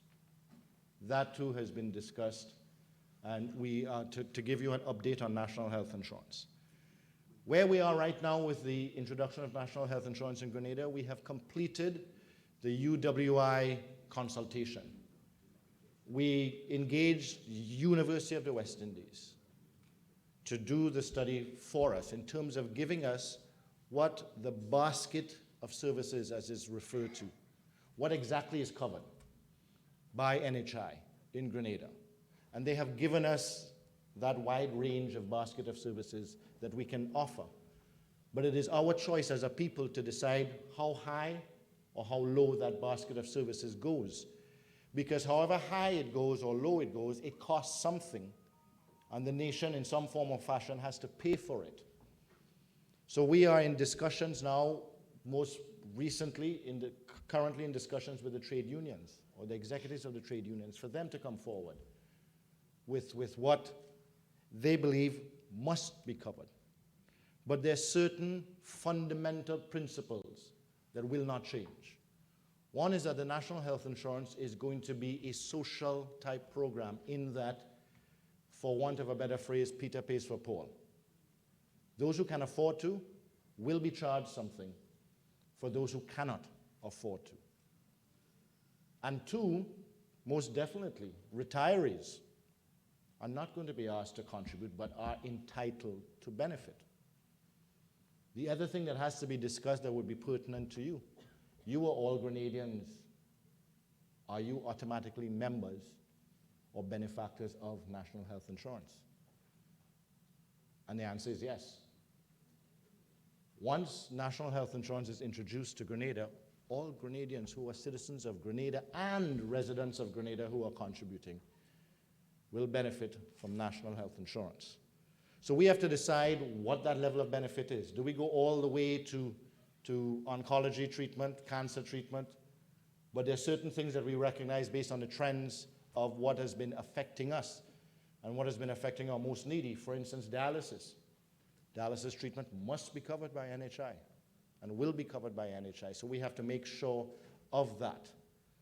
On the flip side, whatever we cover, the cost of that is dependent on certain factors. How we as a people live is one determining factor, general as a nation. We being happy, we being party, we enjoying the food, that also, to an extent, increases or affects the cost of a national health insurance. If we as a nation are happy, but we as a nation are not healthy, then we as a nation will be paying more for national health insurance. So that is why right now, actually just came out of the United Nations on a discussion on non-communicable diseases, which is basically the diseases that are from our lifestyles. Pressure, sugar, heart, diabetes in particular. If we continue in a lifestyle where, as we say back home, a sugar foot is a normal thing, then yes, national health insurance is going to cost a lot more than it should. So national health insurance has to come in also, and the Ministry of Health has started doing that, embarking on healthy lifestyle. And that takes a generation, because most of us here in this room, we're not that willing to change our ways right now, and we recognize that. So we do. That's who we are. But we can make some small changes, and those changes can have a big difference on the length of life, the quality of life, and therefore the burden we put onto a national health insurance. The other part that affects the national cost is how much it costs us in general to provide health care, and to recognize that there are inefficiencies and wastages in the health system. So there has to be more accountability. And the first part of that was the launching of electronic medical records. Electronic medical records is 60%, 70% installed now island-wide. Most, if not all, of our health centers are now online with electronic medical records. And we kind of snuck that in. Because what that does, apart from what we say on the surface, which means that your records are yours, which means that you can have a family member visit you from Grenada and come up here, and on their phone they have access to their records so that they can get a second consultation. Which means with that, someone can go to the health center in Guelph to pick up the results from the test they went to the hospital to do. Which means that they can choose to go to any health center in the country, and all of their records are accessible by any doctor or nurse who is there for them to see. Which means that they can tell before they leave home what is the waiting time in every single medical facility under the government management. They can tell whether the one down the road has an hour wait, but the one in the next parish has a half-hour wait, and choose where they want to go. They can see that with the launch of the EMR.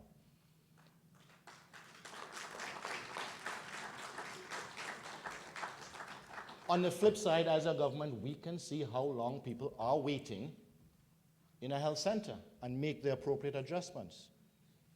We can see how many patients a doctor or a nurse is seeing. But importantly, too, we can see what time that doctor started seeing patients and what time that doctor stopped seeing patients at the health center and started seeing patients in his private practice.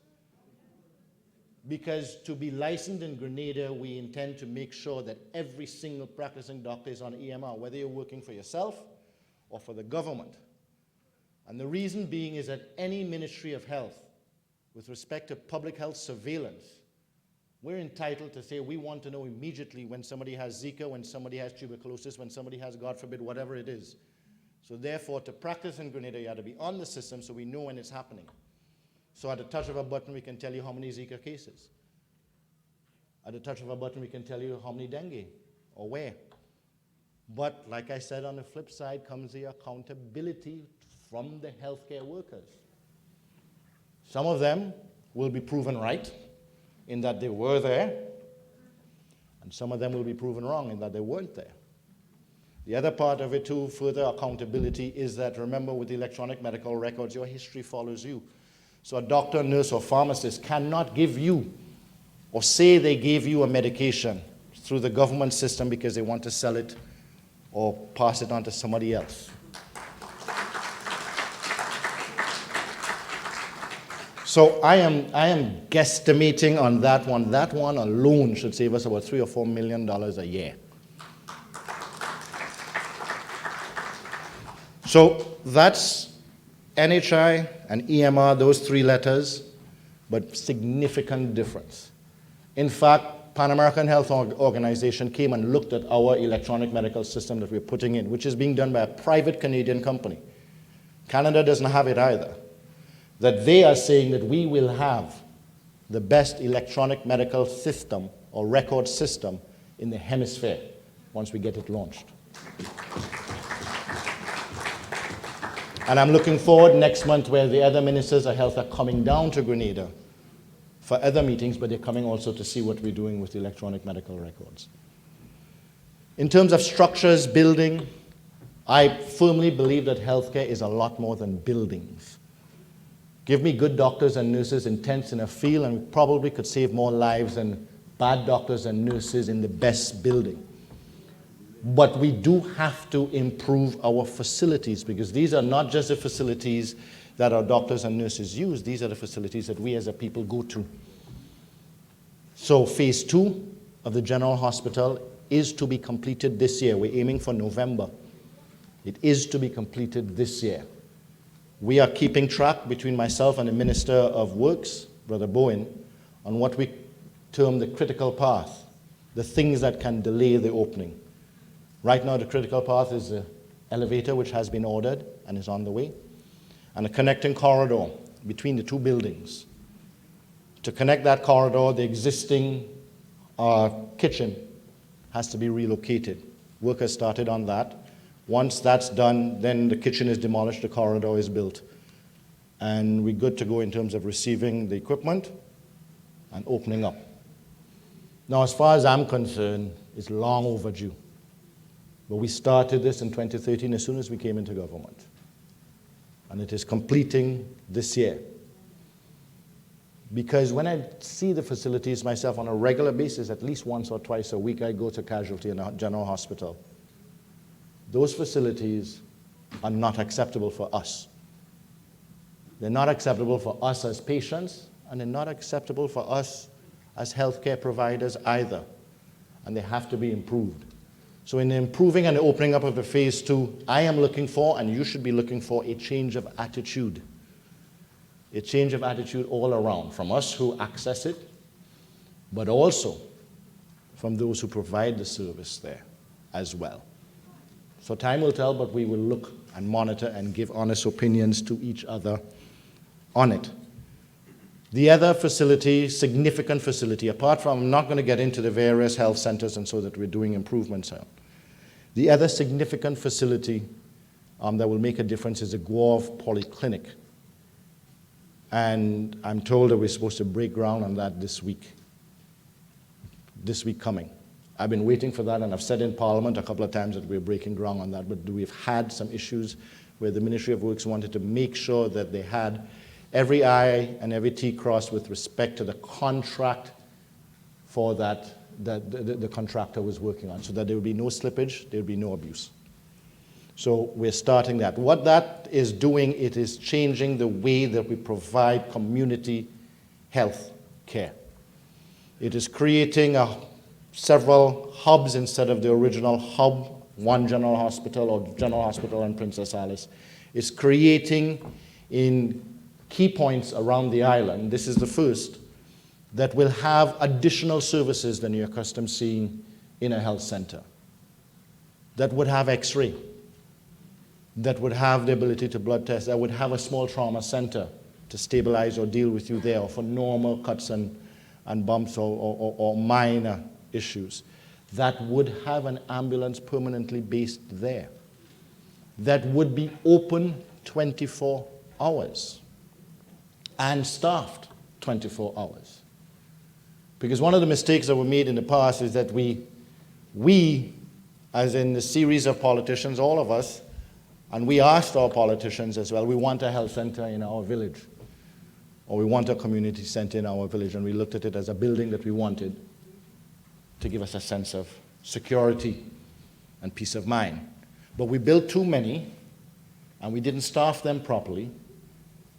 But we made sure that we ticked certain boxes. We said we want to provide maternal care in every health center. So we'd have a visiting nurse go around, and you could go, if you were pregnant or so, you could go on a certain day of the week and get that antenatal or prenatal care. But what we did with that was send a message that is only functioning properly with respect to pregnancy one day of the week. So if your water break outside of that one day of the week, go to the general hospital. And what we did, because we felt comfortable with these health centers, is that when they built the last general hospital, we were told by PAHO and others, build it with a smaller maternity ward because you have all of these other facilities out there. So that's why you have overcrowding in the obstetrics ward in the general hospital. And it takes a while to build that. So the Wharf Polyclinic is going to test the model properly. One, it does mean that we have to contemplate other healthcare facilities, smaller ones, closing to know that you have one within your reach that is open 24/7. And it is a discussion that we'll have to have village by village, constituency by constituency, to decide which ones, if. I hope we will not get to that we will, because of the number of nurses that we're training and the number of doctors that we're training, that we would be able to man all. I don't want to see a single one of those centers closed. And I have discussed this in other town hall meetings in Grenada, and everybody nods. But I know everybody's nodding and saying, as long as it's not mine. So that's not a fait accompli in terms of a decision, but it is something that we need to contemplate as a people. The other thing that is recently being discussed is the government, Ministry of Health, introduced the HPV vaccination this month. Now, we introduced the HPV vaccination purely as a vaccination to prevent cancer. To prevent cancer. However, as national health insurance is ours, as healthcare in general is ours, I have heard, as I'm hearing here tonight, the reservations that many people have with respect to vaccination as a whole and the HPV vaccination in particular. So the HPV vaccination, although it was said on its launch by Ministry of Health personnel that it would be compulsory, it is not compulsory. It is not compulsory.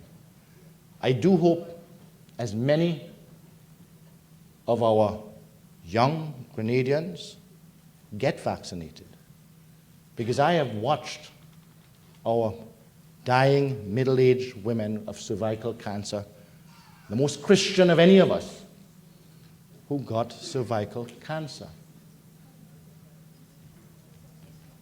And it's preventable. And it's one of the highest killers of our young women. Not because our young women are sleeping around. No. Talking about married women, happily married, monogamous relationship that have cervical cancer. Cervical, if you like me to say, yes. All right? So it is preventable. But we have to give you, unlike communicable diseases where we can insist. Right now, while it is a transmitted disease, it is only transmitted in one form. And therefore, the choice remains. But we will be presenting more and more information on it. And I said I'm being honest with you here tonight. It is my hope that more and more individuals will take up that option. And the reason that it is given at that age and not at birth or not older when you're old enough, age of majority or so, is because the body is only receptive to it between the age of 9 and 14. It's too late for me to get it. It's too late for most of us once you're past 20, 22 to get that vaccination.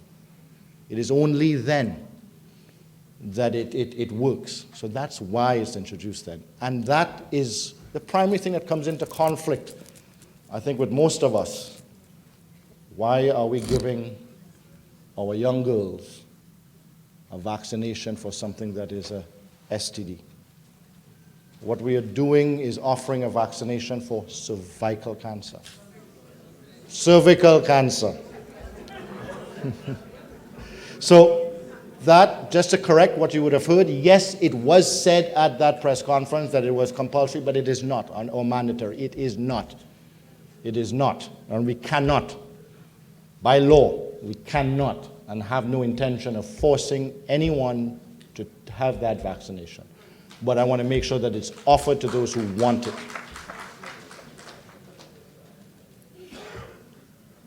Dialysis, we know the cost and the plague of dialysis here, and I know that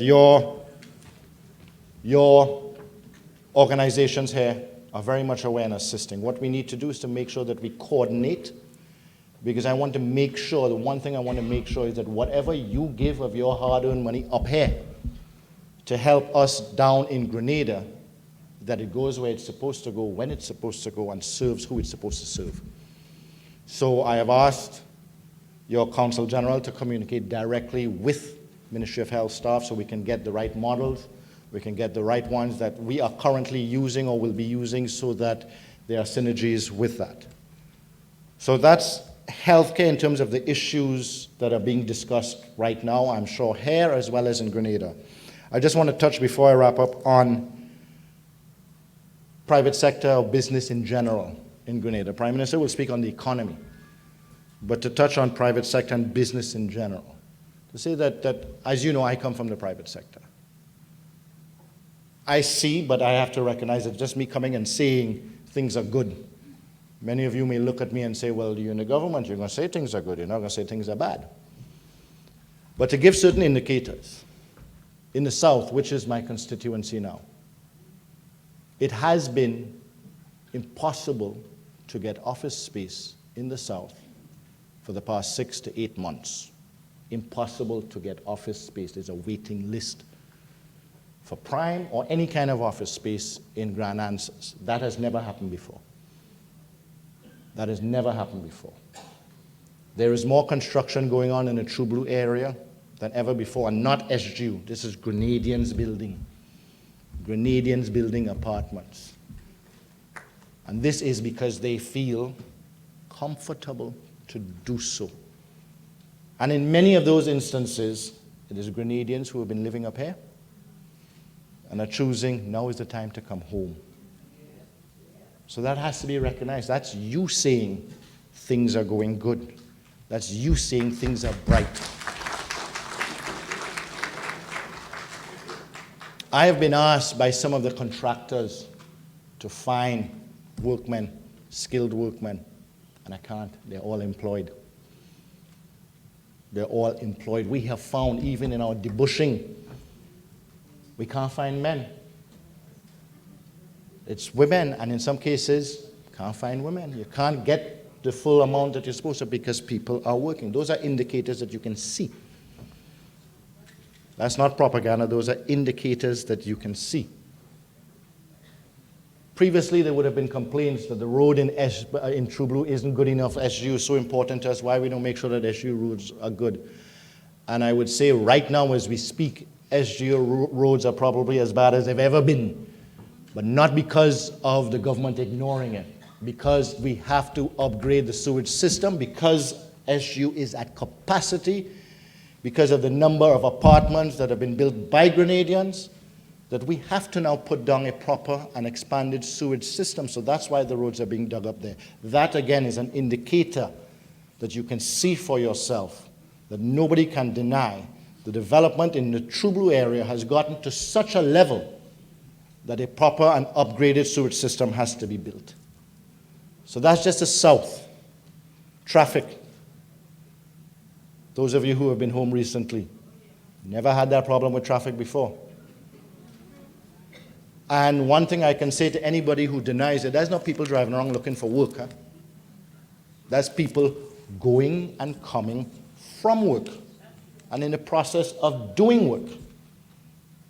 So that, again, is an undeniable indicator that what we have been doing has been working, is working, and continues to work.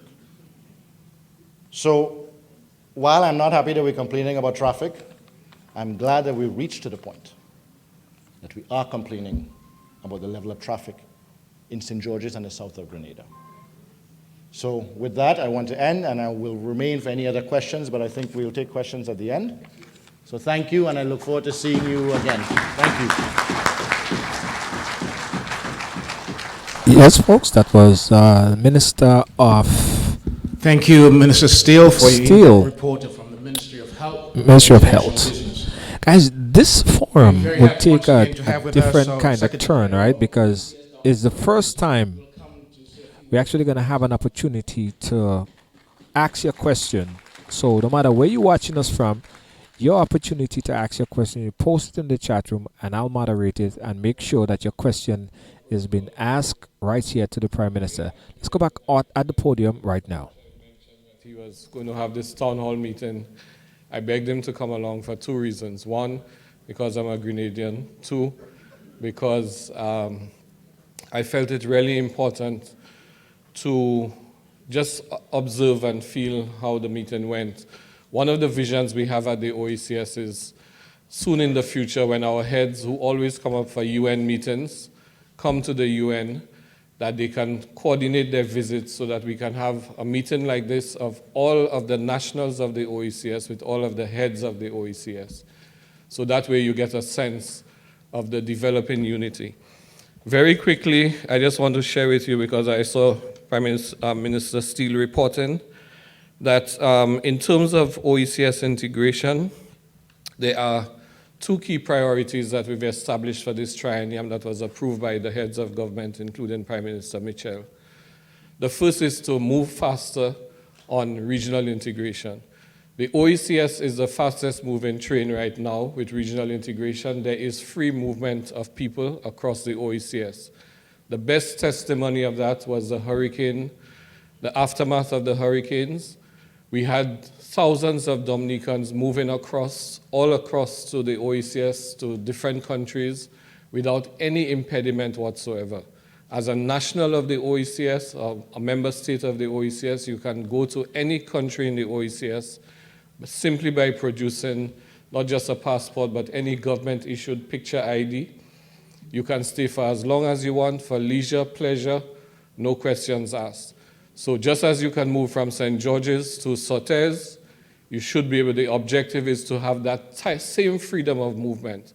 And not just the movement of free movement of people, but in the coming period to accelerate the process for the free movement of goods, services, and capital. You as the diaspora, it will be of particular importance to you that we are working with the International Organization of Migration and the government of Grenada and a couple other governments to do a diaspora engagement survey, it is called. The purpose of which is to be able to map and identify the diaspora everywhere it is. The long-term vision of that is that the government missions abroad will not just be diplomatic missions, but be there to serve the diaspora. And Minister Steele mentioned some of the electronic government initiatives. Well, ultimately, passport renewals, services, the same services you get in Grenada, you should get as a Grenadian right here in the United States. But importantly, to create opportunities for the diaspora to play a more meaningful role in the development of the member states of the OECS. So for example, we've spoken for years about foreign direct investment. What about diasporic investment? A foreign investor usually gets long tax holidays. Sometimes if the holidays are not renewed, they pick up and they move. People of the diaspora with savings, I'm sure, will be more comfortable investing their money at home to ensure that their relatives and the local economy and their communities are secure and resilient and not move out because they don't get a tax holiday. But if we give foreigners that tax holiday, then our people deserve even better breaks in order to invest at home. The second priority is to build resilience on all fronts. And again, that has come out of our experience of the last couple of years with the double whammy of the hurricanes, Irma and Maria, hitting all the member states. I have on this iPhone a WhatsApp group comprising Prime Minister Mitchell and all the other heads of government and myself. And in the wee hours of the morning, when the hurricanes were bearing down on first Irma hitting down, we were all in touch. One of the most touching moments for regional integration for me was when, after Irma had hit the BVI and these other countries, when Maria was approaching Dominica, the premier of BVI that had already been totally devastated by Irma sends a WhatsApp message at 2 in the morning to Prime Minister Skerrit saying, "We wish you all the best. Although we are down, anything we can do to help, count on us." Now that to me is the real expression of the solidarity that we are talking about. So the building of resilience is very critical.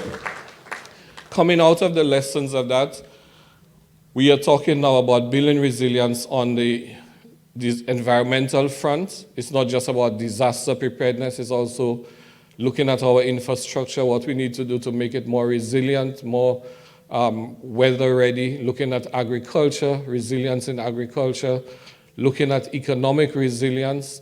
Of importance to you will be the whole issue of de-risking, what is happening with the banks now with all these new regulations, making it more difficult for the transfer of money. We have to find mechanisms to ensure that the flow of money, particularly between the diaspora and relatives at home, are not affected by these draconian measures. So these are some of the things that we are doing, and at the core of it, young people, a whole program for youth that we've been discussing. In fact, I'm overdue to go to Grenada to do a presentation because Prime Minister Mitchell has already agreed that Grenada would be a key pilot for what we call the OECS Yes, for Youth Empowered Society. And the approach we take in this is totally revolutionary.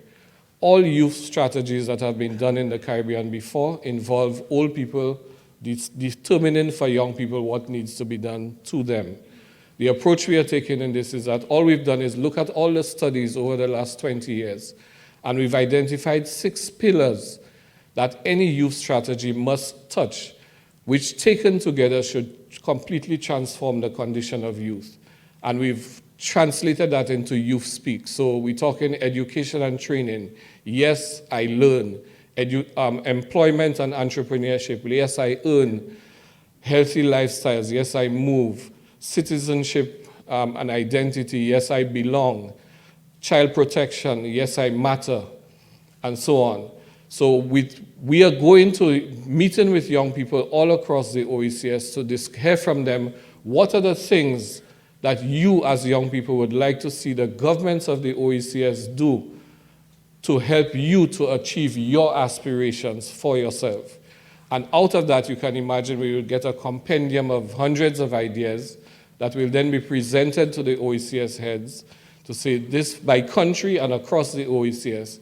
These are what young people say that they want to see put in place.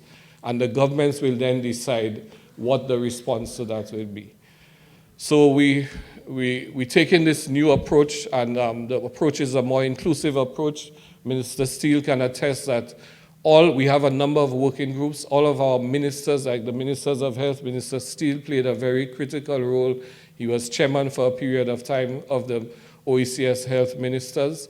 And we're looking at ways in which we can all work together in order to create shared prosperity across the OECS. Thank you very much.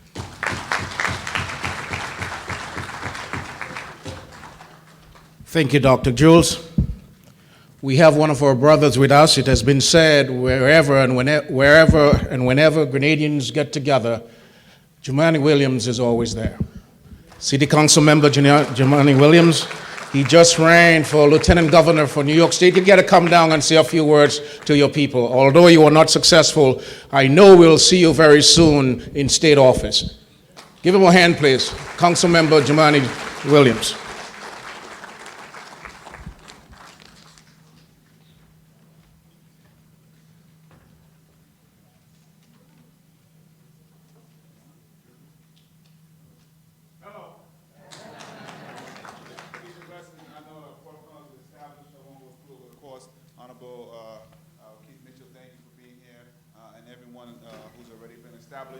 As mentioned, my name is Jumani Williams, City Council member, parents from Grenada Parish. Testing. All right. So I'll be brief. I apologize that I have to leave, and I know they're just giving me some time. Thank you, everybody who came out and voted for me for Lieutenant Governor for New York State. We didn't quite get it, but we shook them up bad, so that was real good. For those who don't know, we got more votes than any non-white candidate ever in a statewide primary. So we should be very proud. And we won New York City.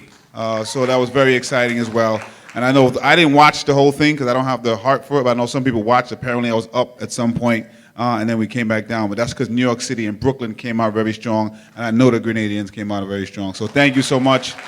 We're going to continue to fight the good fight. Thank you for these few words. God bless. Peace and blessings. Thank you so much.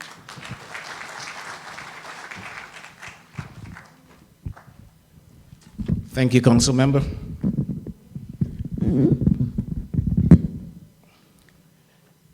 It gives me pleasure to introduce to the podium our Prime Minister of Grenada, Carriacou and Petit Martinique, Dr. Mitchell.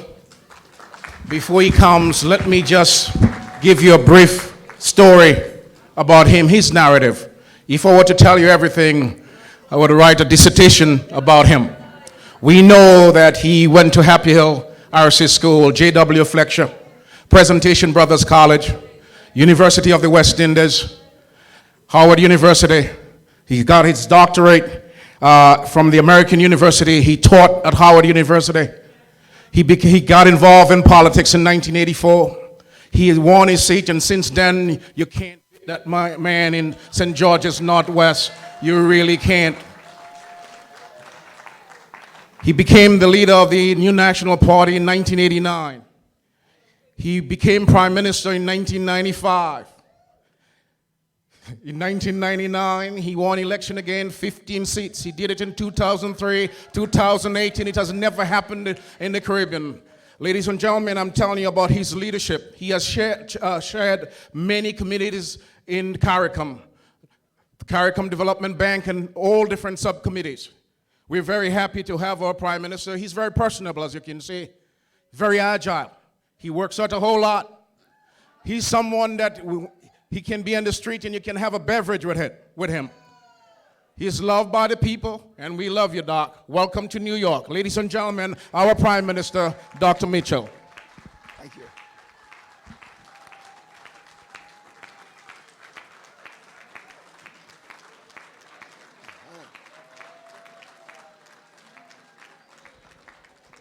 Thank you. Thank you, Brother Chairman. I don't think I really recognize the person you were talking about, To my colleague Minister, of course, of Health, Honorable Steele, Director General of the OECS, Dr. Jules is no stranger to Grenadians, Caracunians, Peter Martinicans. He worked in Grenada for years. At that time, we used to call him Comrade Jules during the revolutionary period. Comrade Jules.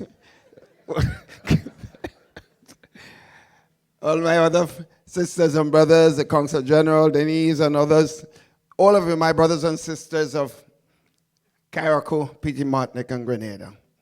It's a pleasure to be here once again.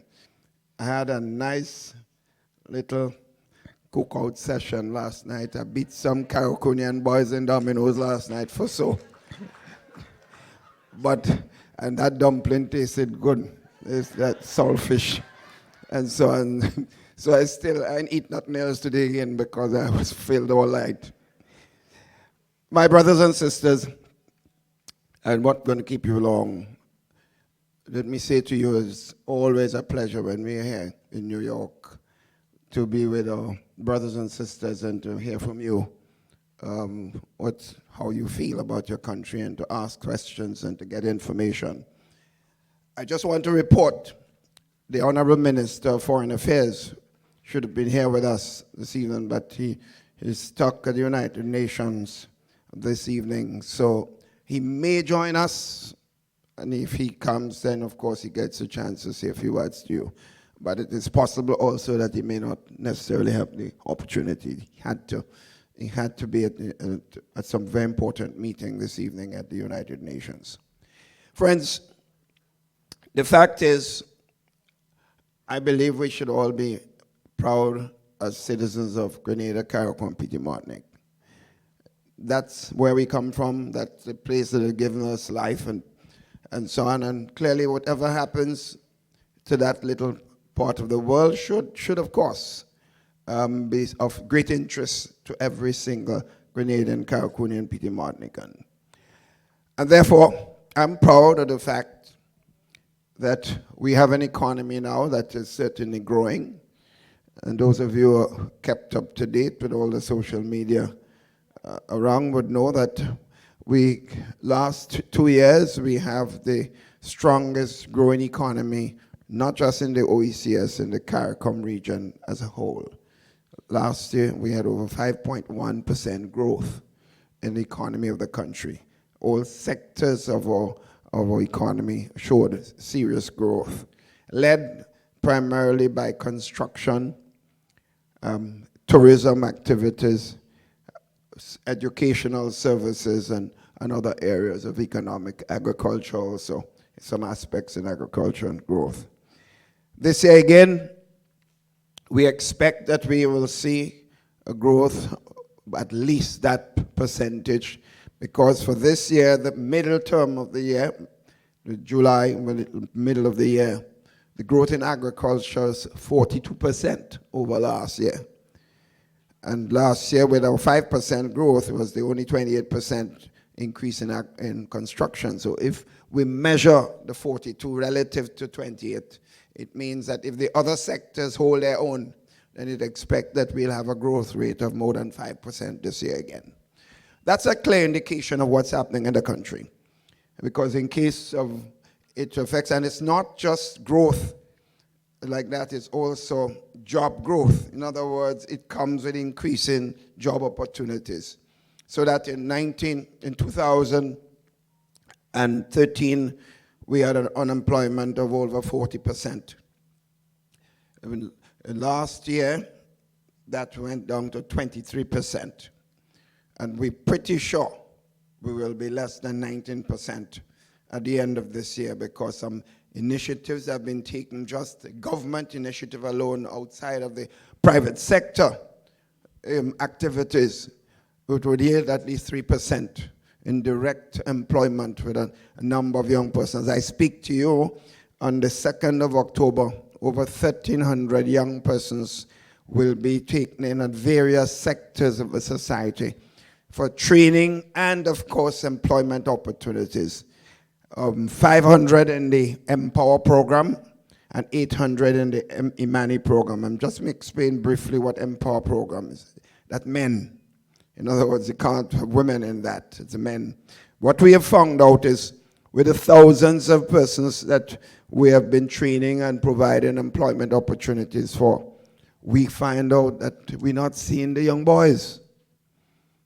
I have gone to my own constituency on many occasions, and you have 200 young people. We asked our representatives to meet with the young people in the constituency. And you walk into the hall, and all you're seeing is girls. And that must be frightening, because the question you ask, where are the boys? They're on the blocks. They are somewhere. And if we don't find them, they will find us. And when they find us, it may not necessarily be what we want to see. So we better find them and take some initiative.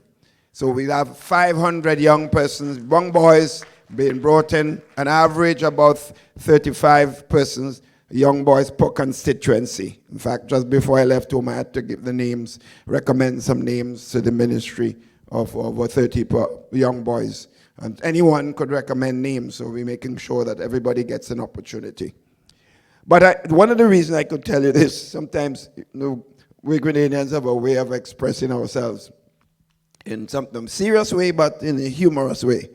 I was going, 3 weeks ago, I was going to New Hampshire for a meeting, and as I was driving past, I met a number of ladies just sitting on the block climbing. And as I passed by, I say, Doc, I want to walk, but I want to walk under air condition.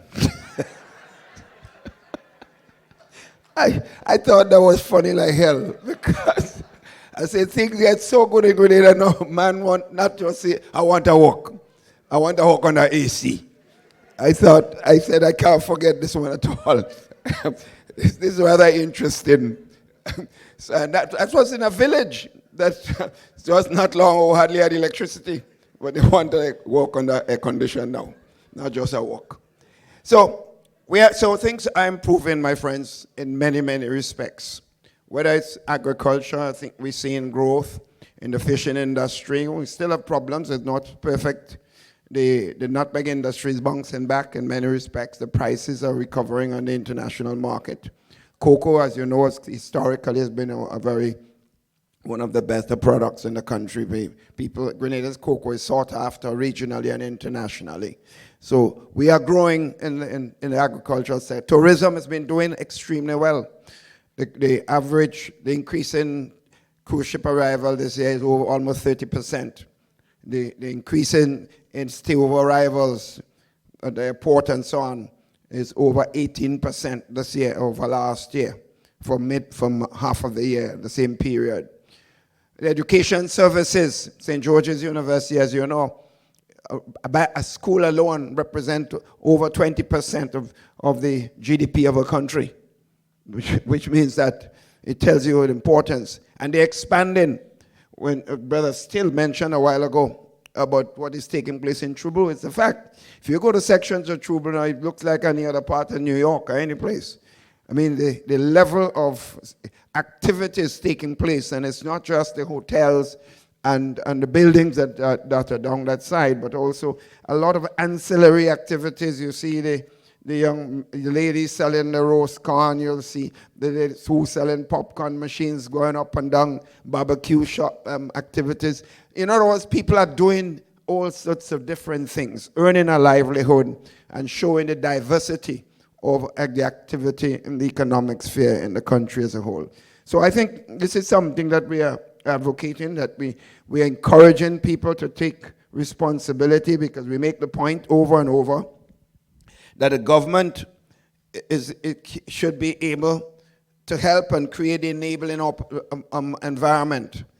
But the government should not be the ones getting involved in all sorts of activities in a country. Things that could be better done by the private sector. It must be a correlation of work between the private sector and the government if you want to see a country move forward. That's going to be a necessary formulation of economic activity. And therefore, we're noticing, to some extent, we're seeing a lot of this in the country as a whole. But education services are playing a major part of what we take. And we're looking right now, there's a possibility of another university coming to Grenada, because we've seen what one has done. So if we have two, you could imagine the impact. And this time, we're not saying to them, we'll even give you more concession, but we want you in the countryside, either St. Andrews, St. Patrick's, or St. David's, because we want to spread the bird around the country. And that's why I'm proud to see we have activities in St. Patrick's. We deliver a project on stream going on.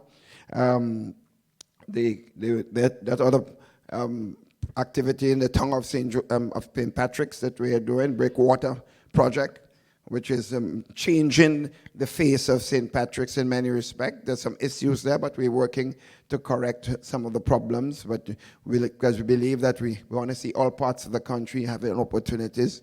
St. Mark's, there are, in fact, increasing opportunities there, whether it's in the area of agriculture, the ecotourism potential in the country, and all parts of the country. We want to see development in all forms at all parts of the country. So we are proud of the fact that we're seeing more and more of this throughout the length of Grenada, Carriacou, and Petit Martinique. And in the sporting area, the Minister of Sports has been working on all aspects of development in sports, whether it's cycling, whether it's athletics, whether it's cricket, football, lawn tennis, swimming. We believe that we have an opportunities there, and we've seen bodybuilding. You know, a Grenadian young man who works with my office, he's the top bodybuilder in the Caribbean. He's won every single award. He just went to Mexico and won the award for both Latin America and the Caribbean. He's going to Spain next week on the world competition. Damien is a proud citizen of Grenada, Carriacou, and Petit Martinique. So we're making strides, sisters and brothers, in many, many respects. And I'm proud of the way our country is moving. On the issue of pension, I want to mention briefly, as you know, in 1983, the revolution, during the period of the revolution, a decision was taken to install the NIS as an institution. You remember that? And that, of course, was a noble decision. But the NIS today is one of the better decisions of the former revolutionary government. We are benefiting from that, just like we're benefiting from the international airport. And that's why we keep always say to people, there's no point we spending time criticizing one another, because almost every government has done some good, and there's some weaknesses. Well, what we do is correct the weaknesses and reinforce the strengths and successes. So, but in the case of the revolution, we had a problem of the pension was removed of public servants directly, and of course, and the NIS was the only area you got some pension. It turns out that the pension that the NIS was given was very small in comparison to what the government used to give prior to the revolutionary period. So what it found out, that after test cases were done, it found out that it was an unconstitutional decision. So we left with a bag now, literally holding, where thousands of workers over the years did not get the pension that was supposed to be given to them.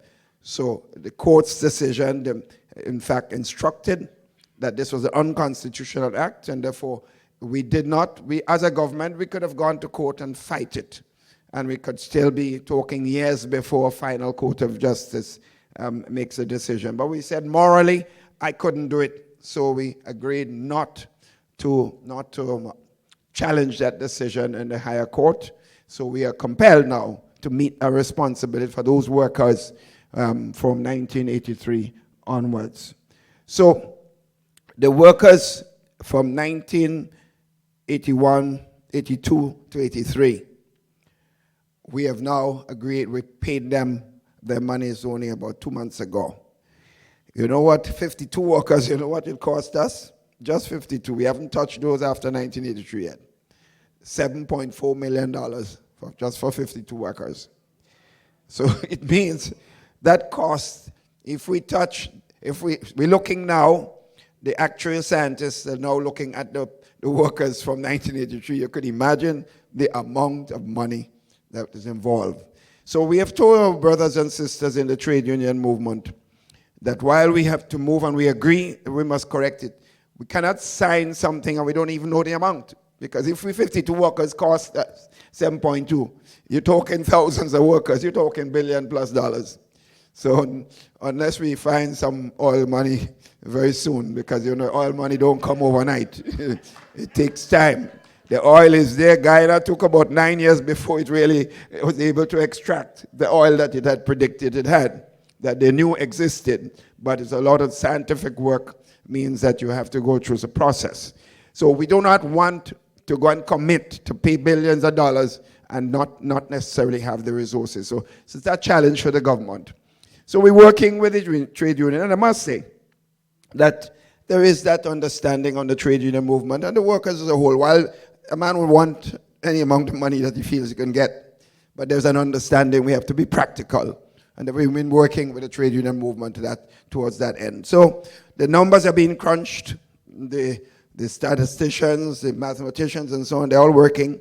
And they're taking the numbers to the government. Very soon, we'll announce a formula, a final formula, and of course a period of how we will pay over a period of time. So I think the workers are much happier, but because I myself feel it, I have seen workers come to me who have given 30, 40 years of service in the government, and they come a time they're sick, they can't even buy medication. And when you add to the fact of what CLICO, that insurance problem things have done to some of those workers, many of the dock workers who put millions of dollars into CLICO, and these guys take the people money and almost had manje pop out with it. You know what I mean? It is a sad thing. And some of these men, they come to you. I mean, I've seen a few of them come to me and begging me for a few dollars to buy some medication for blood pressure. And you give them now how much you can help over a period of time. Next thing you hear, the man pass away. Clearly pass away because of the lack of serious medical support, which is really unfair, while some people jump up with the money and did what the hell they want to do with it. It's quite unfortunate. But that CLICO thing is a saga. The people who have done up to now, we haven't seen any of them pay the price for it, whether it's in Trinidad and Tobago or Barbados. The end, we are still working. We haven't given up, but it's really, while we waiting, people are dying, and which is extremely unfortunate. So we're working on the pension issue, my brothers and sisters. And we believe that the workers feel much happier than they were before, because we have made a commitment. And I just want to say this. We will not have had an economy that is performing as it is today if it was not the collective support of the population. Well, the government gets some credit, but I have to tell you this. Without the support of the trade union movement, without the support of the business community, without the support of the churches and the non-governmental community, we will not be where we are today. So every single Grenadian, man, woman, and child, must take credit for Grenada's performance today. And that's a testimony. And this is when people ask me, wherever I go, and I've been asked how we did it under a structural adjustment program, when we are told we can't do this and we can't do that if we want this money and that money. When we are told that, yet we were restricted, and yet we grew 5% plus on average in the last 2 years. This is highly significant. And that's why we tell our brothers and sisters, the decision we took to manage our business properly, not to make X dollars and spend X plus Y dollars. If you make X, you must live within your means. This is what we have done in the last 8 years or so. Stayed with strong fiscal policy.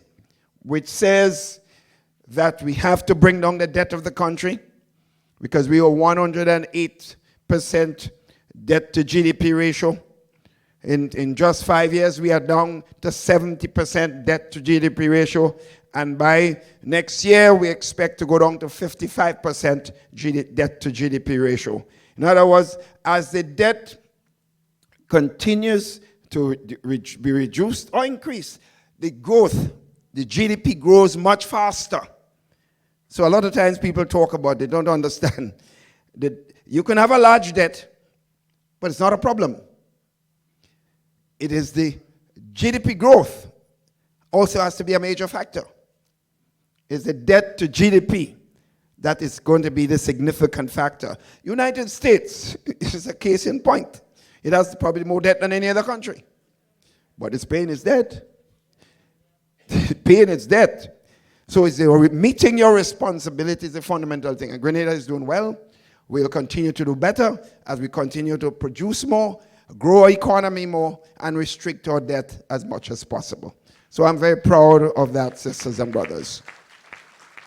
Another point I want to raise is the issue only recently.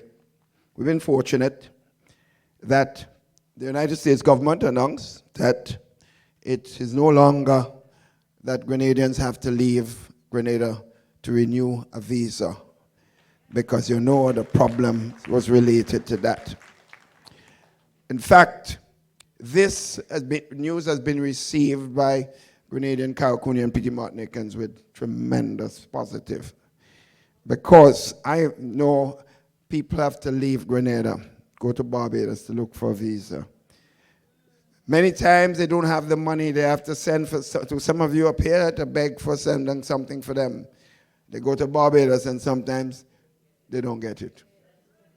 So they spend all this money, and when we had the problem with Liat not serving us, sometimes you have to overnight in Barbados, which costs more with hotels and other services that you may have to get. And the same thing we see to Trinidad, in Trinidad. That's why the last time I met Justin Trudeau, we raised the issue that why can't we have a small office in Grenada to just give visas to Grenadians or use the technology? Why do Grenadians have to live and go to Trinidad just to get a visa or to renew a visa? And he indicated he's going to work on this. Now, since we're able to get America to move, that will give us an added basis to go back and say, if America could do it, why can Canada not follow suit? So that's going to be a very popular thing for Grenadians in general, and I think most people are looking forward to this in a general sense. The other point I want to raise briefly before I take my seat and give you a chance to ask questions, the issue of the CCJ. Colleagues, let me make the point. For most people, I don't think there's an understanding of what the CCJ means and what the court system, because I think people suffer a lot from a lack of proper legal support. I don't think our court system in the OECS probably is a popular one, because you hear stories over and over from people. So I think there is a fundamental issue of the lack of justice in a general sense from at all sections of the society. But I'm convinced we have become independent since 1974. But what? We still leave a final court. We have to go to Britain for a final court of justice. Now, there's a fundamental problem with this, sisters and brothers, and as a Grenadian man, a Caribbean man, I have a problem with that. You know, when we got independence in 1974, remember this, and that's part of the problem with our history. Some of us oppose independence. I don't know how you could oppose independence, but we oppose it because we didn't want Gary to become the prime minister. In other words, you should not oppose independence because of a man. And you see the flaw in that? The man has died a lot of years now, but we're still living under some of the foolishness that we signed on to in 1974. That's a fact. So we should be making decisions in what is best for the country, not is what is best for Keith Mitchell or some other person. That's how we should be thinking. So when we make a decision, it's not just about us. We make it for our children and grandchildren, the future of this country. That is how we must be thinking. Because you could see parts of the Constitution that we signed on to, it was about Gary. It was not about the country, Grenada. And I'm convinced the CCJ is one such example. We have good judges, good lawyers, serving all over the world. But we're saying we can't have our final court in the Caribbean. Let me make the point. It is said that the politician could control and do what they want with it. And I know that's a concern. But I'm telling you, the prime ministers of the Caribbean have no say in the appointment of the judges. I don't have any say in the appointment of any judge. No say. In Britain, the final court, the Privy Council, is appointed by the politician. What's happening in America now? You watch your television today, right? You watch your television, that circus you saw today. What is that? It's all about politics. It's not about law. Right? We have to understand, sisters and brothers, the politician in the Caribbean made sure that we should not have a say in influencing judges. We do not have a say in the payments to judges of the CCJ.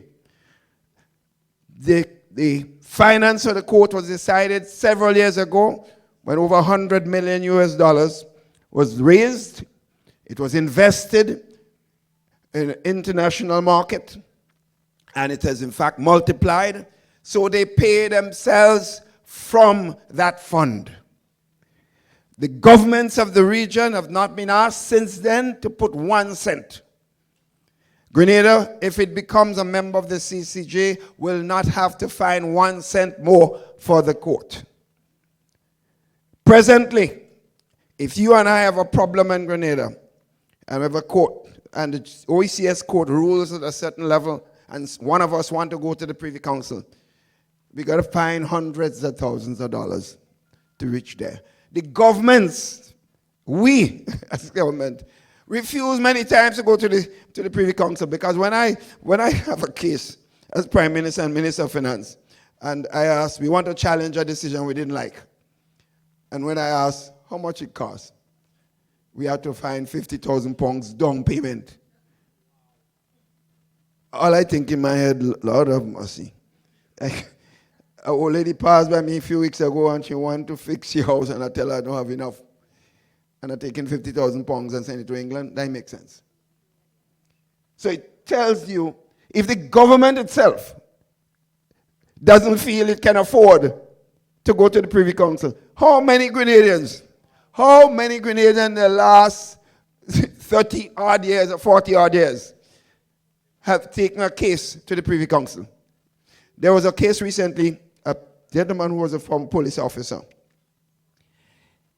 He didn't get a judgment he thought, and he felt he was right. He had an accident, and payment was refused. So he took it to court, he appealed, didn't get the proper judgment, he decided to go into the Privy Council. The QC representative in London telling him he had to find £20,000 just for him to talk to him. So he sent him the £20,000. You know what £20,000 for an ordinary Grenadian man? He sent it. And he tell him before he goes into court, he has to find another £30,000. So when the guys tell him, okay.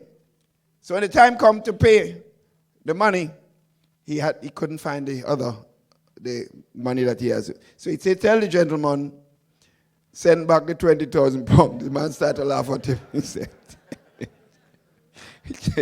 said, my friend, I spent most of it already. I'm just giving you a clear example. Since the Privy Council, the CCJ came into being, about 5 Caribbean countries have acceded to the court.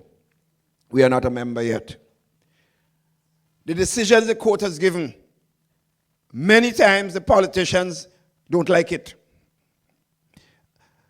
I was in Jamaica last year, the heads of government meeting, when they were inaugurating a new president of the Caribbean Court of Justice. He's of Ascension, Justice Saunders. And the Prime Minister of Belize, Prime Minister Barrow, he stood up and he said at that meeting, we have taken a number of cases. Belize is a member of the court. He said, we have taken several cases to the CCJ. He said, we have lost some and we have won some. And sometimes we are very unhappy when they come down with a decision against us. The government angry, yeah? Not some opposition person, the government. He said, but you know something? I cannot go against the CCJ because I didn't get justice in my favor. Justice is something that must be served. It means justice must be justice. You might win a case today, you lose one tomorrow. Anytime you can just decide justice is only good when you win a case, then something is wrong with that society. I have a serious problem when before a man is taken to court, he's sentenced long. Because behind the scene, the politicians or some crooked judges and make decisions, and the man's future is decided long before the evidence come forward. That's a problem. So I'm saying, sisters and brothers, we have given our country another opportunity for accede into the CCJ. I believe as a Caribbean man, as a Grenadian, this is a noble decision. And I honestly hope and pray that we will do precisely this. I am advocating this. The last time it didn't succeed, they put in Carriacou in the passport, people just vote no for all sorts of reasons. I don't know how you could vote no for your name being on a passport. But that was a misleading. That's what I'm saying. We cannot vote just based because we didn't like a man. You vote against something that is in your interest. On the last referendum, we put in place, with the government, put in place a system that you can't have a prime minister for more than 3 consecutive terms. Now, a lot of the people, NMP supporters, were vexed because they said they don't want to see me go. So, but I had to tell them, this is not about me, it's about the country. I have to go one day. So think not of Keith Mitchell, think of the future of your country. The opposition encouraged their supporters to vote no. We also had on the referendum that if you didn't get a seat in election, our opposition leader can still be appointed. They vote no, and now they're complaining they want opposition. You know what I mean? In other words, you're only thinking of personalities. You know, I want us to start lifting the bar when you're looking at issues of this nature. Think of what is right for the country. I tell people over and over, because in politics and in life, everybody can like you. Right? Everybody can like you. So I tell people, if you don't like Keith Mitchell, don't like him. Because I always tell them, I have a lot of people that like me already, so I don't need more. You know what I mean? So let's think of the country. All of us should love our country. And that's what we should be thinking about, not personalities. Personalities come and go. Grenada, Carriacou, and Petit Martinique remains, and that is what it's all about. Sisters and brothers, I look forward to your questions. Thank you. Good evening. Thank you very much, Prime Minister Dr. Mitchell. At this time, we're going to take some questions. We have a microphone there, so if you want to ask a question, please join the line and ask your questions, and please direct your question to any particular person, for example, to Minister Steele or to our Prime Minister Dr. Mitchell. And please state your name, please. Thank you. Good evening. My name is Natifa Lewis. Well, it used to be St. Louis. Welcome to everyone. And I had 2 questions. I will stick with the questions. There were quite a number of initiatives in there about empowering Folks, we are using live particulate here at inhibition, the what mechanisms Medgar are in Evers place to College. engage There's an widespread opportunity now participation to from ask people your in the questions, diaspora and that's what in we're some going to of do these right now. initiatives? One thing in New York, like right now, we do not have like an active consulate site, for example, and the offices are really small. So, you know, I'm saying you can't be calling all the time. You can't get it, and sometimes you do ask questions, and if you don't have the no, you don't get a response. And the second question, well, Grenada's been getting a lot of firsts for many things. We're proud of the things. One of the parts that we have, we're also seen as like the alcohol capital of the world. And Dr. Mitchell mentioned that when you're seeing a lot of the ladies, you're not seeing the young men in particular. And sometimes, I mean, I haven't been home that recently, and then you see sometimes friends of yours, and they look like they've aged 50 years. There's a lot of young alcoholics. What programs with the health programs are in place to try to address, especially youth alcoholism? I think that's an extremely good question. His sister mentioned the absolute need to have a stronger communication and linkage with the diaspora community, because you can certainly play a much more bigger role than you have been allowed to play or playing. And therefore that is at the door of the UN mission and the office here. And clearly that's an area where we need some serious strengthening of that linkage between the diaspora community. I think the Minister of Foreign Affairs, who led that noble decision during the time of the NDC, which was one of the better decisions the NDC made, was the question of the diaspora initiative. He's putting that as one of his top priority, to engage the diaspora community much more than they had done before. So that's something we will work, and there are ways in which you can be able to get more information and to make stronger representation, and of course have impact on the economy and things, what is happening in the country as a whole. I am not sure, but this thing about Grenada is alcohol capital. I don't know, sometimes you hear some surveys are done, and be very careful, which as a mathematician, statistician, I could tell you that when somebody come and tell you results of a survey, ask them how it was done, who did it, and what does the construct. Ask for a number of questions before you drink the results of that. I don't necessarily agree with that, but we do have an alcohol problem. In fact, the Caribbean has an alcohol problem, and we know the damage that's been done to our bodies with the excessive drinking, and of course the other things that we do to our bodies. So clearly we have to take the necessary steps to protect. But you don't, not just the men, you see a lot of young girls, drinking and smoking, even cigarettes that we said that is so devastating to your health. We see people engaging in that more and more. So I think it's something that we certainly want to give. I don't know if the minister or anybody else want to add. And do you wish to? I'm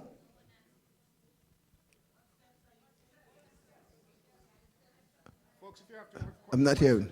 Steps to reduce alcohol use? No. Yeah.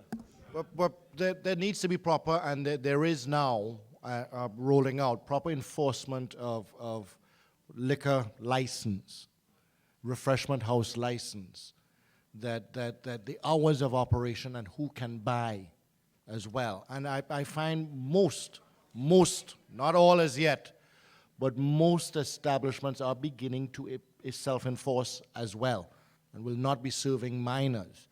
But there are still occurrences. But then we all, same way that it happens here, this is a college campus. An older person goes and buys, and all the younger individuals participate. So it takes part of that education, part of that enforcement, and I think it comes from removing some of the frustration that some of our individuals, some of our youth in particular, that's why in some instances, the frustration that they have with unemployment also is causing alcohol use. While we celebrate a lot, I am not as concerned about the consumption from celebration as I am concerned of the consumption from frustration, because that's the one that begets violence as well, more. So that I just about also raise this idea of you see this, the family unit plays a major part in these problems. Because if you go certain homes and you see the extent of the wife, the mother is drinking, always drunk, his chances are very high that the children coming out of an environment like that will adapt that policy. In fact, it's not just the drinking also. You have the issue of incest and sexual problems within the homes and being covered up by parents. There are mothers who watch their daughters being destroyed by men, and some cases encouraging the young girls to destroy themselves.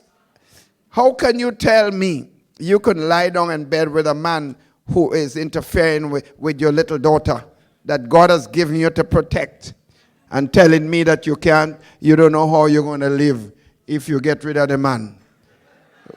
Well, I don't know how you could live with a man destroying your child. I don't know that, to me. And you have a lot of this, eh? You have a lot of this. We have just opened a hotline for incidents of sexual and other forms of violence. And the police and the Ministry of Social Services last week told me that the amount of calls that they're getting in that short period of time, they cannot believe that the problem in Grenada was as massive as one hotline is picking up already. So it is something, sisters, but I know many of you would have grown up thinking that these things were not existing in your society, but it was existing. Some of us didn't know, but it was around. It's just that people are reporting it more than they ever did before, and I think that is even the case in the United States and other countries.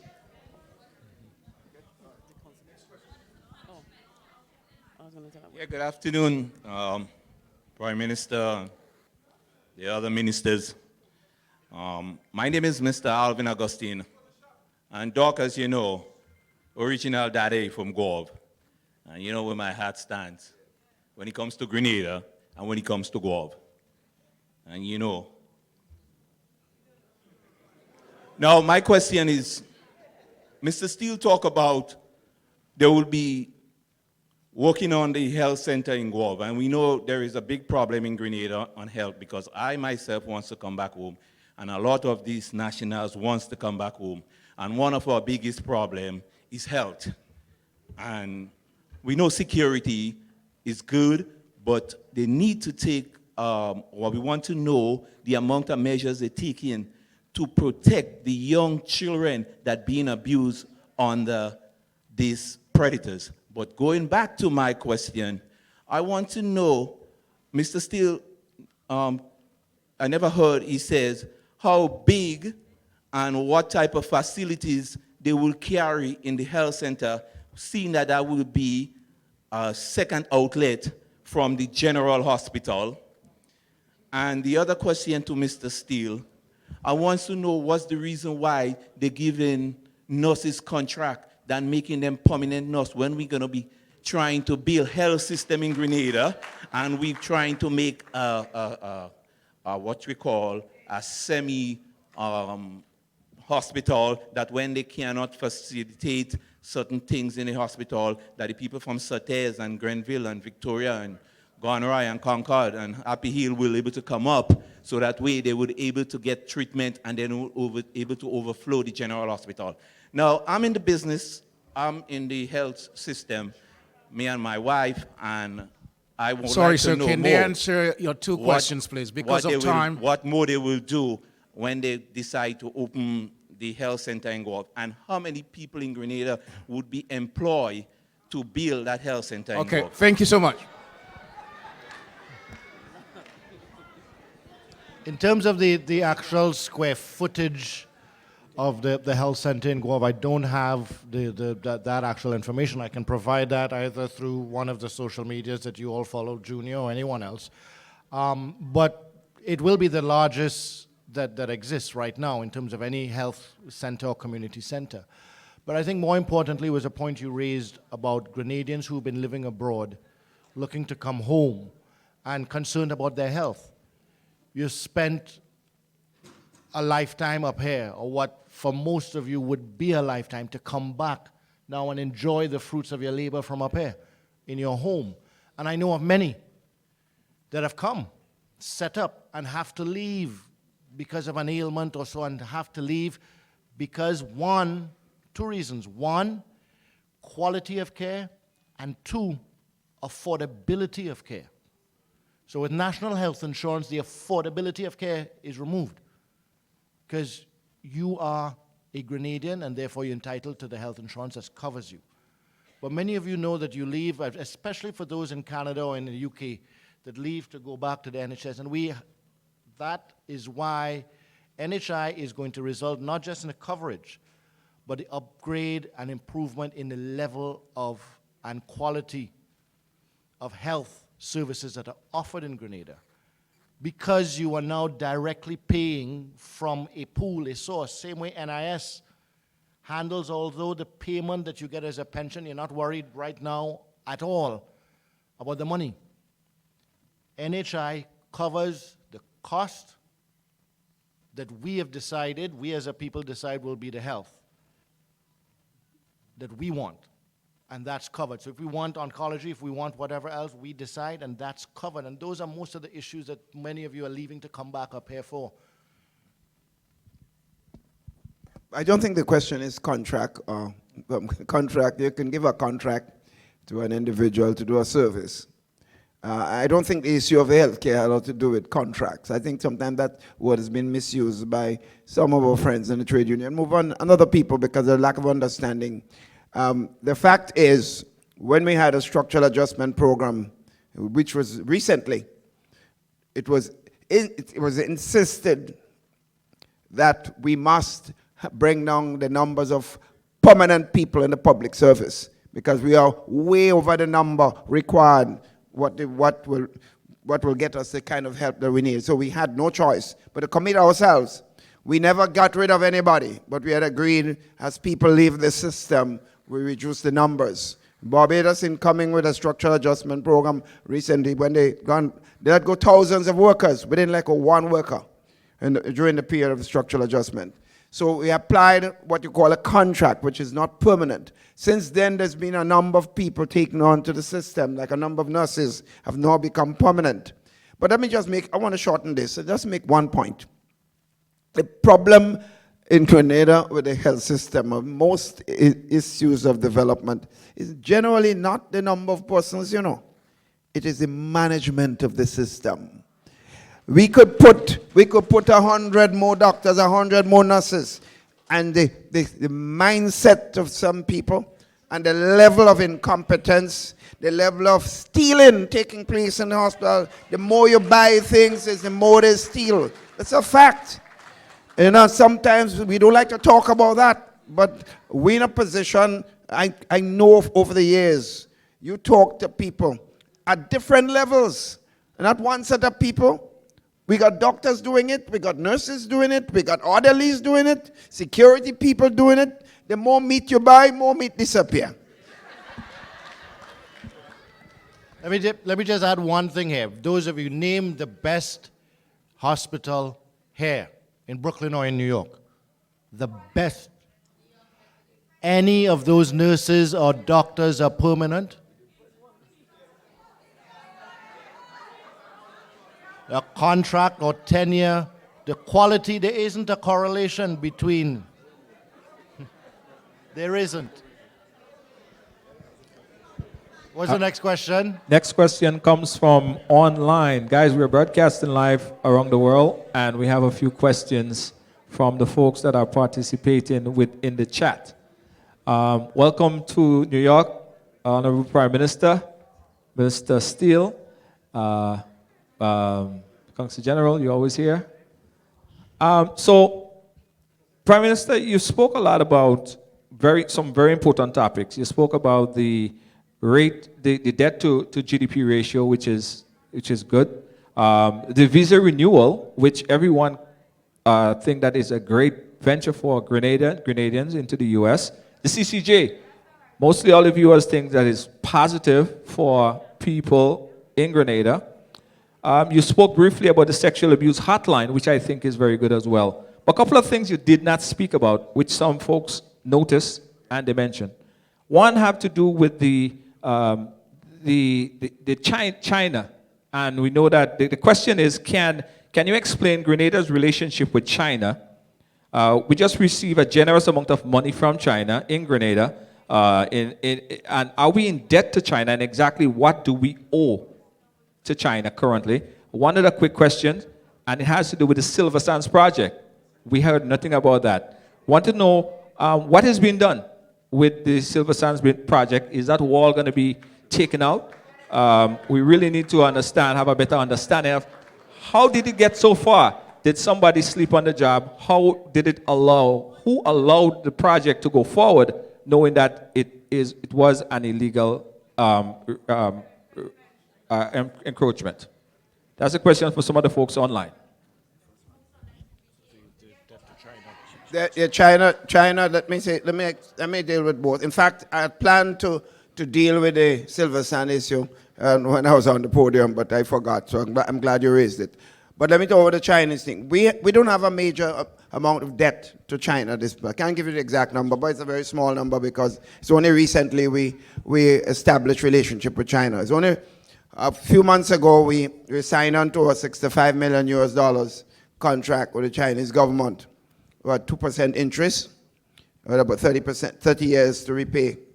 And that is for the expansion of the international airport, to create an additional runway and other facilities, and to upgrade the facilities and the roads leading into and out of the airport. So that's a major project that we have got into, and it will include doing some work with the Carriacou airport also, that whole development in that particular area. So the Chinese, the government relationship we have with China, we have a very respectful relationship. We believe that we should have a relationship with every country, and whatever decision we take, it must be based on mutual respect. You respect our country, we respect yours. We may not agree with your system of governance, and you may not agree with our system of governance, but we have to have relationship with all countries regardless. And that's Grenada's fundamental position. The Silver Sands issue, it's extremely unfortunate. Let me say this. You have an investment. Someone comes to your country and invests hundreds of millions of dollars in a development. We want investment. And they're providing hundreds of jobs to Grenadians. Now, you may have an incident, like in the case of that issue with the wall. That's the wall near to the beach. Now, it is not the whole investment. It's a wall that was put up. The people, let me just finish. Just listen to me carefully. I am not here to defend anybody, just to tell you what the circumstances are. Now, it turns out that the people bought the property from Grenadians. The same area that they bought is what they were building on. And in other words, they were building there before. So there were errors even before that. It was found out that they did not get the permission from physical planning. Physical planning went in and started negotiating with the people. They agreed to move it. It has been moved already. It has been broken down, my dear. They are breaking it down already. That's a fact. But I'm just making a point. I'm making a point. Now, let me say this.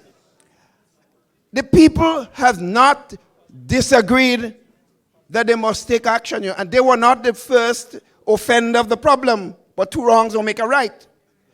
The point is they were willing to do what physical planning asked them to do.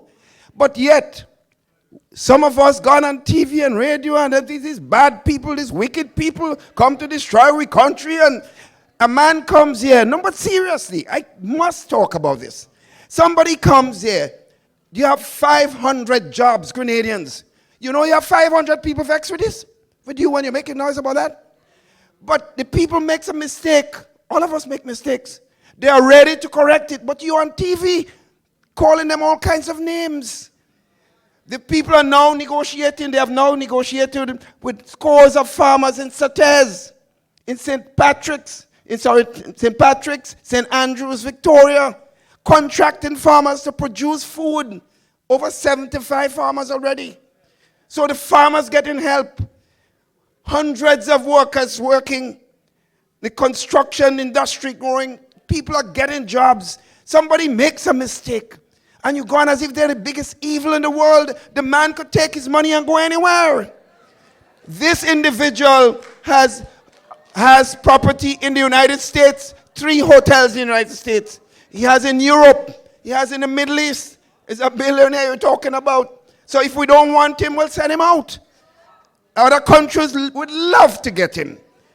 But I am saying, I have no problem with the persons having made an error, and we have dealt with it and are dealing with it, and they have agreed that they cannot break the law of the land. No matter how much money you have, you can't come and break the law of the land. What I don't agree in, before something happens, you on television, radio, going all over the world and calling people all kind of names. Suppose the man decided to hell with it. I gone. Are we going to be happy with this? Well, I'm just saying, it's the approach I'm against. I am not talking about whether the problem should not have been dealt with, it should not be raised, but the way that some people behaving as if the man comes here to destroy us and to do all kinds of wickedness to us. And I'm saying that is unfortunate, and I certainly would not be able to agree with that position.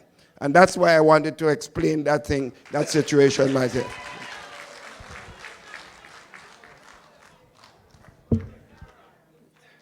Anthony Howard, St. George's. I got a quick question. Well, congratulations on the bringing forth a clean bill in terms of the CCJ to the people for a vote. Ladies and gentlemen, can we just listen, please? Thank you.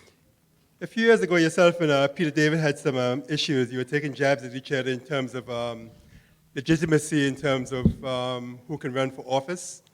One being from the Commonwealth country, and one you previously having a U.S. passport. At this point, the fact that you have an item going before the people in reference to the CCJ, a constitution reform, would you consider bringing an item to the people that allow all Grenadians living in Grenada to take an active part in the political system, irrelevant of Commonwealth citizenship or not? Okay, right now Commonwealth citizens, Grenadians that move from Canada, for example, back to Grenada, from Australia to Grenada, can keep those passports and take part in the political system. Grenadians who move back from the US and non-Commonwealth countries are not allowed to do so.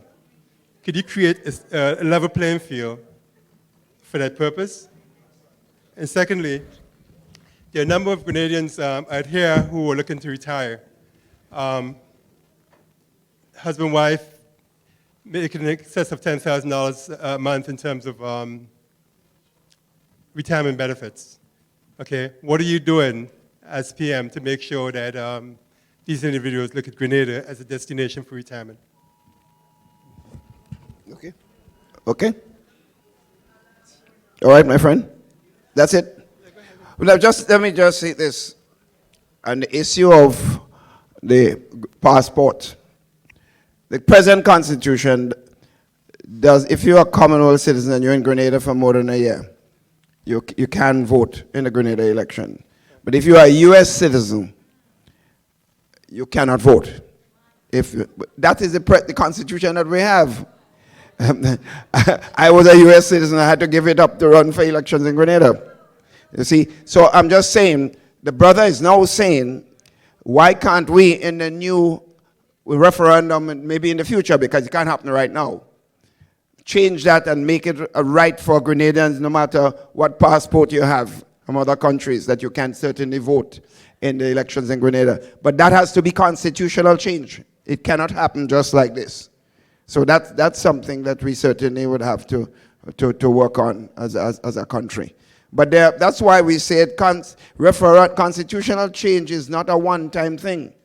The U.S. over the years, certain aspects of the U.S. Constitution has been changed.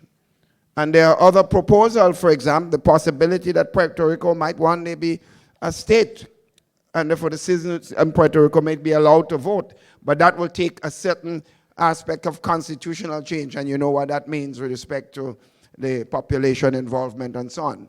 So that is one of the areas of concern and one of the areas that we certainly can look towards, but it cannot happen right now. Timeline? What's that? Well, no, it's up to us. What I'm saying, it can't happen on November 6th when we go into the CCJ, because you have to have every constitutional change, have some procedural matters that you must go through over a period of time. The people have to be involved, and there must be 90 days when you take it to Parliament the first time before you can move to a referendum. There's some conditions. I can't tell you all of them right now, but it can't happen immediately, but it can happen next year. But that's up to us, to the people. And it may happen after I leave government. So, so it's something that we could work on in the future. Unfortunately, management has requested that we end at 9:30. So we have, yeah. We're going to try to take at least 1 or 2 questions, and then we'll wrap up with some entertainment. So please make it quick. I am Velma Adonis from St. Andrews. I am Velma Adonis from St. Andrews. My question is this. The Prime Minister said development on all levels. And now Grenada is dubbed as Job Nation. My concern is this. Have you ever think about having a real cultural center in St. Andrews for semifinals? Too often I have to go to Progress Park with a chair and an umbrella. So I think we need a proper little stadium or some cultural center where semifinals can take place. We go into Simon, that's cultural center, is going to be rebuilt. And the plans are already in praying. The minister, the president representative Northeast has placed that as a #1 priority. And we are going to give some strong support to that. We could get the funding for it. So hopefully by next year Carnival, we could have Melody Puppetet semifinals in Cultural Center in St. Simons. Okay, we'll take one more, and go ahead. Mr. Prime Minister, members of your cabinet, good night. My name is Henry Bristol. 2 quick questions to the Prime Minister. Mr. Prime Minister, Mr. Nicholas Steele just said that the doctors of Grenada, Carriacou, and Pidimantnik is making $7,000 a month. I would like you to tell us tonight how much money your son is making at the ministry, as an advisor to the Ministry of Finance. I want you to tell us that. Number 2, you talk about heavy construction in Grenada, Carriacou, and Pidimantnik. All right?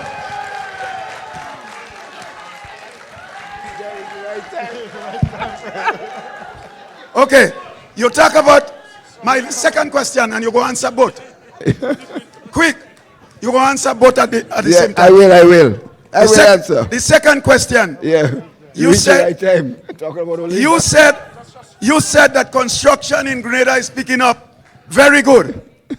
Can you tell us tonight, when you take office in 2013, what was the rate of VAT on construction materials then, and what is the rate of construction materials today? Thank you very much. Well, first of all, my brother asked me about how much my son making. My son, let me tell you, when my son was hired, I didn't know how much he was making. Only 2 weeks ago, I found out from him. And he's making $6,000 a month. And he has a bachelor degree in computer engineering. And he has a law degree. He has passed the boards in New York, in Miami, and in Virginia. He can practice in 3 states. So he's a well-qualified individual. I cannot believe my brother was asking this for any other reason but information. So I hope he's satisfied with the information. So, the VAT, my brother, the VAT has not changed since we came into government, as far as I recall. It has not changed. It has certainly not changed. So that is the present situation. Is it 15%? 15%. Wait. Yeah, 15%. Yeah.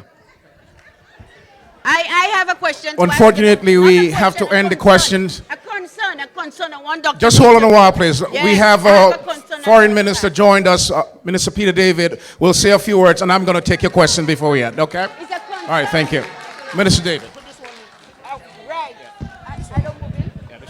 Good evening, everybody. Everybody, all right, I see everybody excited about the questions. Anyway, I just want to first of all apologize for running a little late. I had a meeting with the U.S. Under Secretary of State, the Deputy Secretary of State, so I really had to do it because it was a CARICOM meeting. Right. And I rushed to get here, and I'm happy to be here.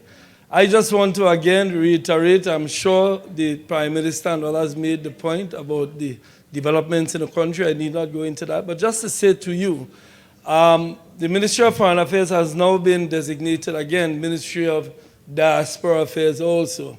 So we will be undertaking a program over the next couple of months and years to engage you, not just, and I always say this when I come to the diaspora, that your role is not only to send stuff home to help, your role is to come with your ideas and to help us develop. I am happy when I hear arguments and contention because it means we're developing.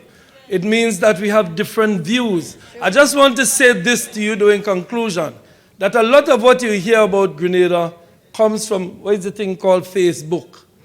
And these little ads that people do. Now, it's unfortunate that mostly bad news goes around Facebook, but people don't tell you the good news.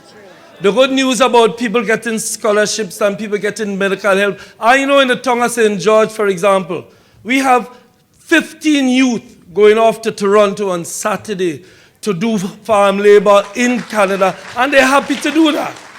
We have several programs in the River Road area to help young people. We have contractors getting people. But you see, the problem is that those who like Facebook don't like good news. It's pure bad news they like to send around. So when you want to know about Grenada, either you speak to somebody in Grenada or you come to Grenada. So again, I want to say to you, I am absolutely, and you know there are people who talk about Peter, are you comfortable? Somebody asked me, send me a note the other day on WhatsApp, Peter, are you comfortable in the NNP? I am more than comfortable in the NNP. I am happy in the NNP. Because I'll tell you this, everybody who knows me know that I ain't coming to this for nothing. I have spent my entire life struggling on behalf of working people. And I'll tell you this, that I have no doubt in my mind that this government is doing all it can in the circumstances on behalf of working people. So despite all the naysayers, of course, there are people who are upset. Of course, there are people who do not want the NNP in government. Of course, there are people who don't like Dr. Mitchell and don't like Peter David.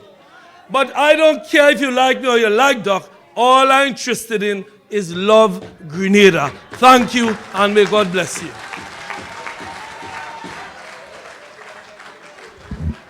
Thank you, Minister David. I had promised to take your question, so we'll take your question late. This gentleman just said anything you want to find out, ask people that you could see. So my question is to Dr. Mitchell. I'm Gloria Augustine, and not a question really, a concern. I understand the country is under sea level. Will the drilling for the oil undermine it? We are exposed to earthquake.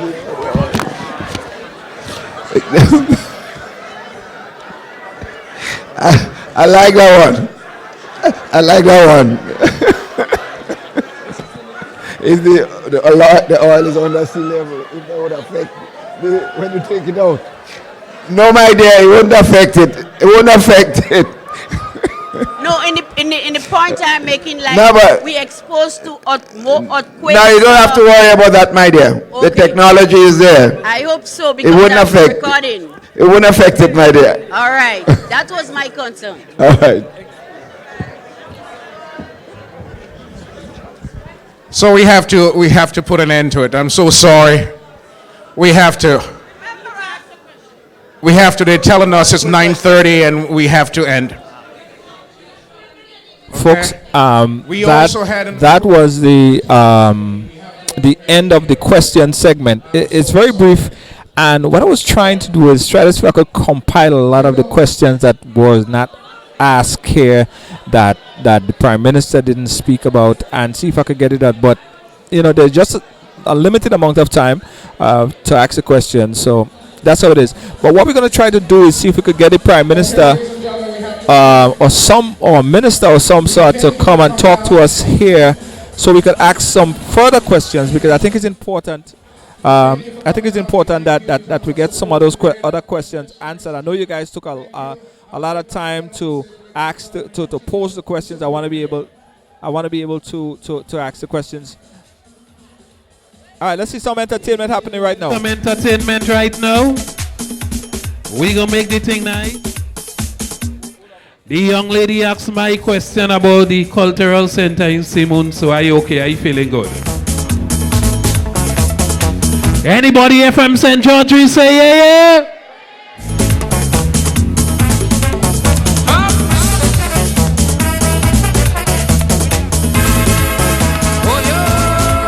Remember, we are refreshment 1638, the next building. On the other side, we have refreshment right there.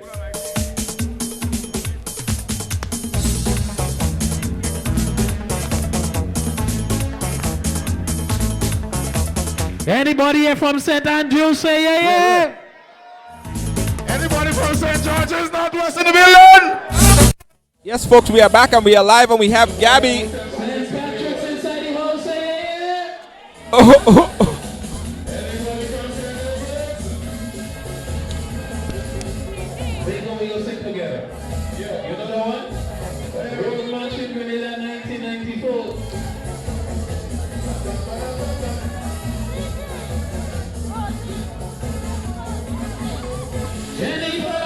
Yeah. The camera just fell. That's what happened. So yes, we have Gabby. Gabby, what you thought about the whole event? I think it was a nice evening. I think there could have been a little bit more time for more questions, but you know how it is already. But I think a lot of people got a lot of information, and a lot of things were explained and clarified. So all in all, I think it was a productive evening. Yeah. I really hope that we did get a chance to ask more questions, because a lot of people from the diaspora came here to ask questions, some of the burning questions. Some people haven't traveled back to Grenada for a long time, and all they see is what is on Facebook. They know about the wall, they know about the sexual abuse that's happening, they know about all this stuff. So I was hoping that they took more time for questions, because that was an important part of it. I definitely agree with you. I think there should have been more time for questions and so on.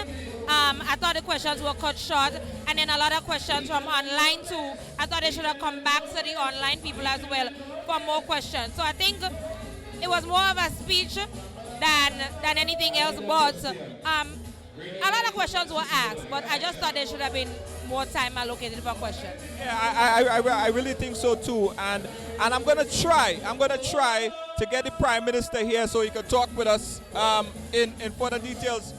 Based on what you see in Gabby,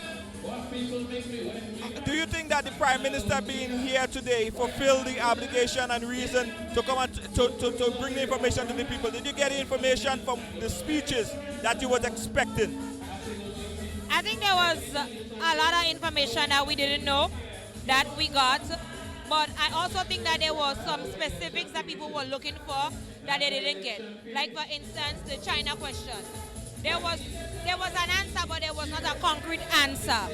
And I think in situations like these too, you can't expect somebody to always have the answer at the tip of their tongue. So I think you have to bear with that.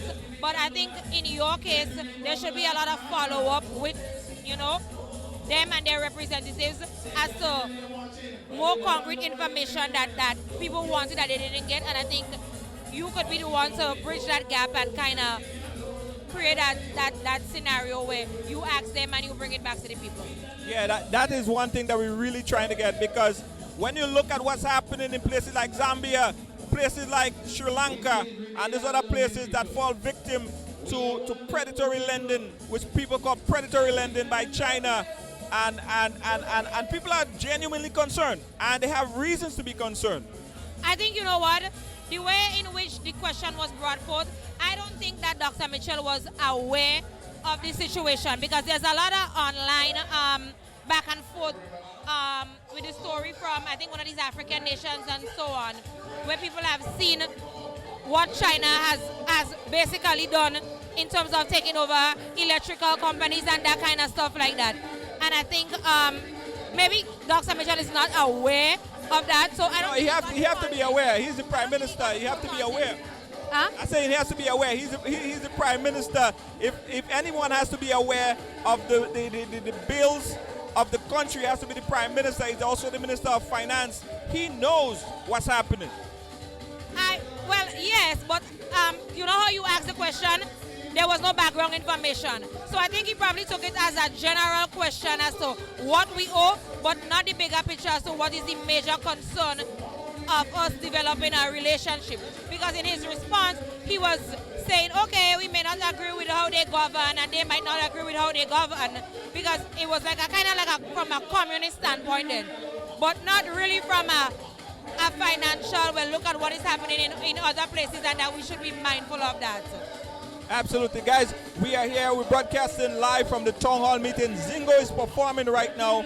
But what we still are trying to do is get an interview with the Prime Minister. There are still some burning questions that need to be asked. There are still some answers that I'm still looking for. And I know you that watch the program, you submitted your question, and some people, you just need to have those questions addressed. And it has not completely been addressed. I'm sure that it will be, hopefully, if the Prime Minister, who's also the Minister of Finance and the Foreign Affairs Minister, could take the time out of the schedule. I know it's busy time with the UN General Assembly and the Honorable Peter David giving his speech tomorrow at the UN. If that time could be permitted so that we could get more details, because, I mean, we just want to know. We just want to know. I don't think that the interview with the Prime Minister would happen, because I feel like he made his way out. I'm not sure if we could still facilitate that. Guys, again, you're watching a live broadcast here. Zingo is performing right now. We also have Inspector who is also performing. We did ask if we could possibly get an interview with the Prime Minister. They said yes. And I don't know what happened after that. I think the Prime Minister has left the building. I think the Prime Minister has officially left the building because he's not here. Yeah, he's not here. All right, I think. Yeah. All right, let me talk to my big brother here, Johnny. All right, Gabby, thank you so much. Thank you so much. Guys, keep watching. I want to introduce you to my partner in crime, my big brother, Johnny G. You are here, you got a chance to see what's happening. You heard the remarks by the Prime Minister, you heard the presentation, you heard the questions. What's your takeaway from the event here today? Well, I must say it was definitely very informative. And I came in, the event already had started, coming from the city and trying to beat the traffic. But you know, there was a few concerns that I had coming in. And there was question that was posed from some of the people here, and some of the question came from online, and I felt pretty satisfied with the response and that we got from the Prime Minister. I saw there was a lot of love, and the biggest overall takeaway that I wanted to hear is the love for country, and in the theme, the takeaway from me. More than anything else, was you get a sense from every one of the ministers, including the Prime Minister and the whole gathering, is love for country, which was bigger than love for individuals or personalities or ideology of any particular person. And I think once we are focused and we have leaders in Grenada that show love for country and we put that before anything else, I think Grenada is on the right track. So which means that I could take one more year before I have to go back and start to straighten things out myself. Well said, well said, well said, well said. Again, that's my big brother in crime. We, work this media thing from since we was a kid. And for the folks that's watching us in Union and Richmond and Ladiga, but yeah, I know them guys and them when they was running around with the underpants and thing. Yeah, that's Johnny G. And again, it's always great to be around Johnny. As I said, we did this thing for so many years. So thanks again, big brother. Big up yourself, big up yourself, big up yourself. Guys, again, we're broadcasting live here from this event. I want to talk to a few more people. I don't know if John Crow.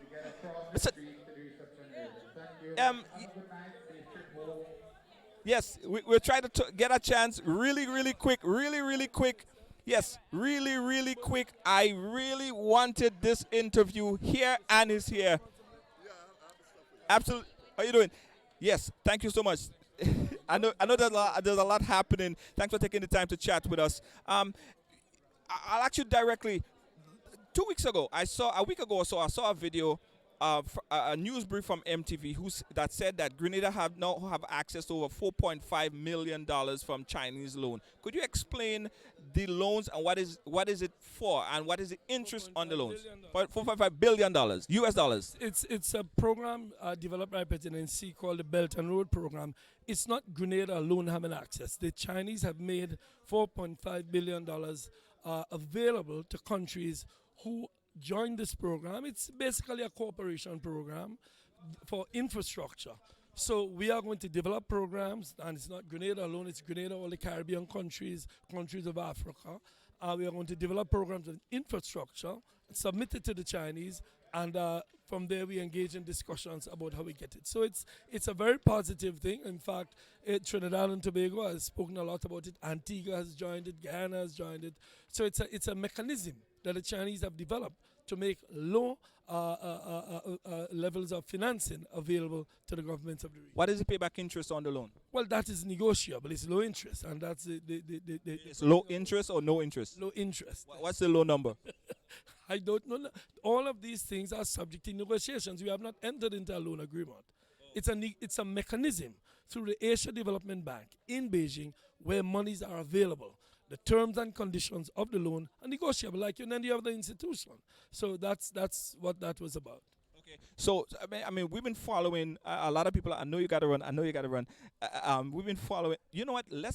If we could set up something before you leave, so we could really talk. 'Cause there's so much things I would like to talk about. You know, there's a lot we're doing at the UN. I spent the last week at the UN. There's a lot in terms of discussions. We had discussions with several countries, with Ireland, with the United States, with Canada. There's a lot happening on the international scene. So, yes, we need to speak some more. But just to let you know that we're working hard to build a country. All right, we'll get a chance to talk a little bit more to Minister Peter David in full details. Hopefully before he leaves to go back to Grenada or sometime shortly thereafter, we could get a full interview with the Prime Minister and Minister Peter David right here on the right. Guys, the lights are soon going to go off and everybody is making their way out. It's a great opportunity. John Crow, let me just talk to you. Last reaction on this on this event here today. John Crow, who is a media personality like myself, but he been in this way longer than me. John Crow, what's your thoughts on the event here today? I was a little disappointed in the size of the crowd. I thought that I expected to see a lot more people, but I understand because of its Thursday night, and people, who have work tomorrow, they would not necessarily want to kill their Thursday, because Friday is a work day. That's one. But the meeting overall, I don't know that we had a real session in that, because let me give you straight up. My problem with these meetings, there are too many speakers, and then the speakers talk too long, and you don't get real substance. And that I think more time has to be given to the questions aspect of it, so that the audience could get a chance to engage the Prime Minister engage whichever the minister there. And then and there is where I think they would have the opportunity to really present stuff to people.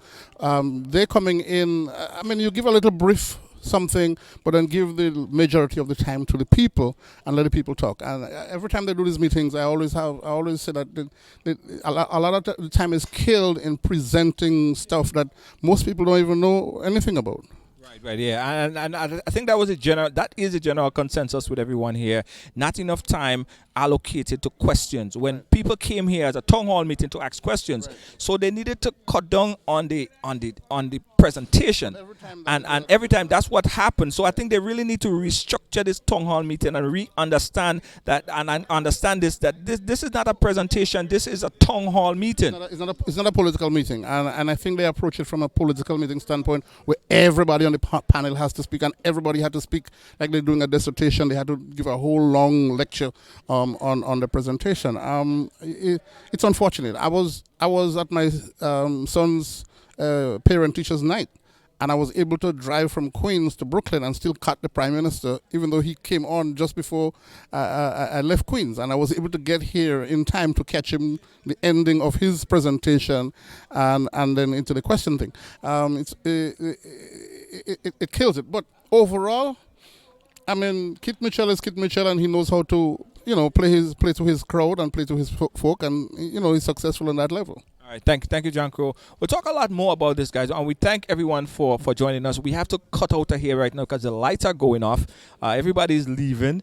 Thanks to everybody who made it possible, and everyone who are part of our broadcast. Again, we say thanks to all of our sponsors that also sponsor Ride Along. Don't forget you could check us here every single Monday to Friday on the ride. Also, we want you to go over on the YouTube channel and subscribe, youtube.com/ridealonglive, and like the page here, like Ride Along, so whenever we go live, you could catch us here as soon as we go live. Happy birthday to Lynn. Happy birthday to Lynn. Happy birthday, Lynn. My world renowned producer. All right. Bye bye, guys. Catch you guys tomorrow. Another edition of Ride Along. Peace out. Bye bye.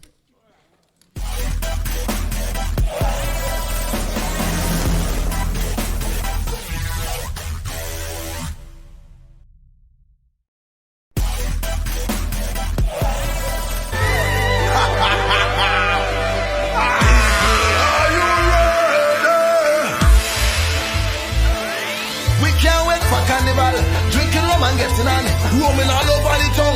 That is how we are with fun. Ooh, ooh yeah, ooh, ooh yeah. Well, foreigners from all over coming down to Grenada. Yes, they liking the job. Yes, they liking the spice mask. Ooh, ooh yeah, ooh. Grenada, they can't wait for us to grow.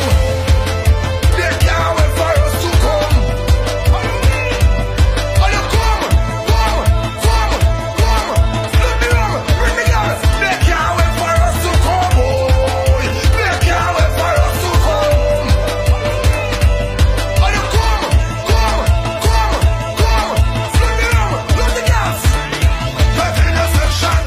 With heart attack, stroke, and drug overdose on the rise, we all need to become more proactive about saving the lives of people we love. Statistics show that you are most likely to witness any one of these life-threatening events when spending quality time with friends and family. Don't put yourself at risk for being the person that failed everyone. Learn CPR today. Visit allpro.com or call 516-387-4246. When only the best will do, call All Pro. We come to your home or business for the personalized learning experience.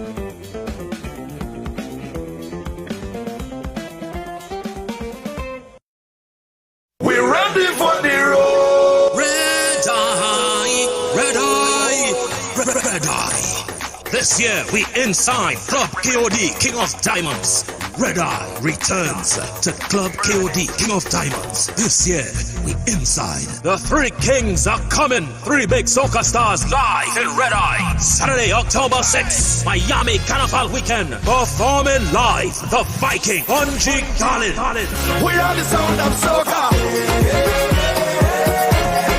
Big bad soca. Bungie Garland. What we come here for? Hey, Bacchanal and water. From Barbados, Marsville. I want give it to ya. I want give it to ya. From Grenada, Talpre. Them daughter, them things and daughter. From 4 p.m., showtime 7 p.m. with music by some of the hottest DJs in the game. Secure your tickets on Eventbrite.com. That's Fawns, Red Eye, Miami.eventbrite.com. Red Eye. I love it.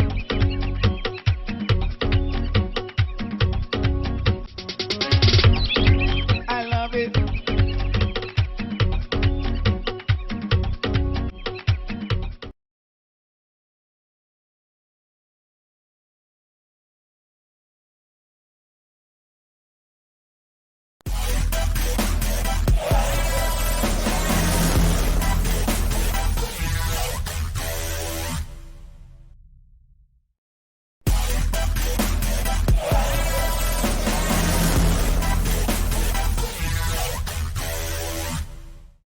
Guyana Independence Committee New York presents Ogba Party, a celebration of Guyanese, Caribbean, and African culture on Saturday, September 29, 2018 at 4 p.m. at the Roof Garden, Brooklyn Children's Museum, 145 Brooklyn and St. Mark's Avenue, Brooklyn, New York. Live performances by Linky First, Baby, me say rock and come in. I mean, I pull it rock and come in. Problem Child, She bubbling up in front of me. Mr. Killer, From my rich inside the session, I jump already. Freezy, Split in the middle. Make the two toys jiggle. Lyrical, The party lit. Ariel Wins, Tiana Walcott, Trayvon Vibes, Brandon Harding, DJ Buka and DJ Dunn from Nigeria, For Your Rother, Adrian Dutching, Desper Steel Pan Orchestra, Saye, plus celebrity guest appearance. Admission $40. Tickets and VIP package available at Eventbrite. www.celebrateguyannanyc.com. Palms Bakery, 4220 Church in Schenectady Avenue, Brooklyn. German's Restaurant, 793 Utica. 96556. Ogba Party, an explosion of Guyanese, Caribbean, and African culture. Dress in casual elegance and bring your flag.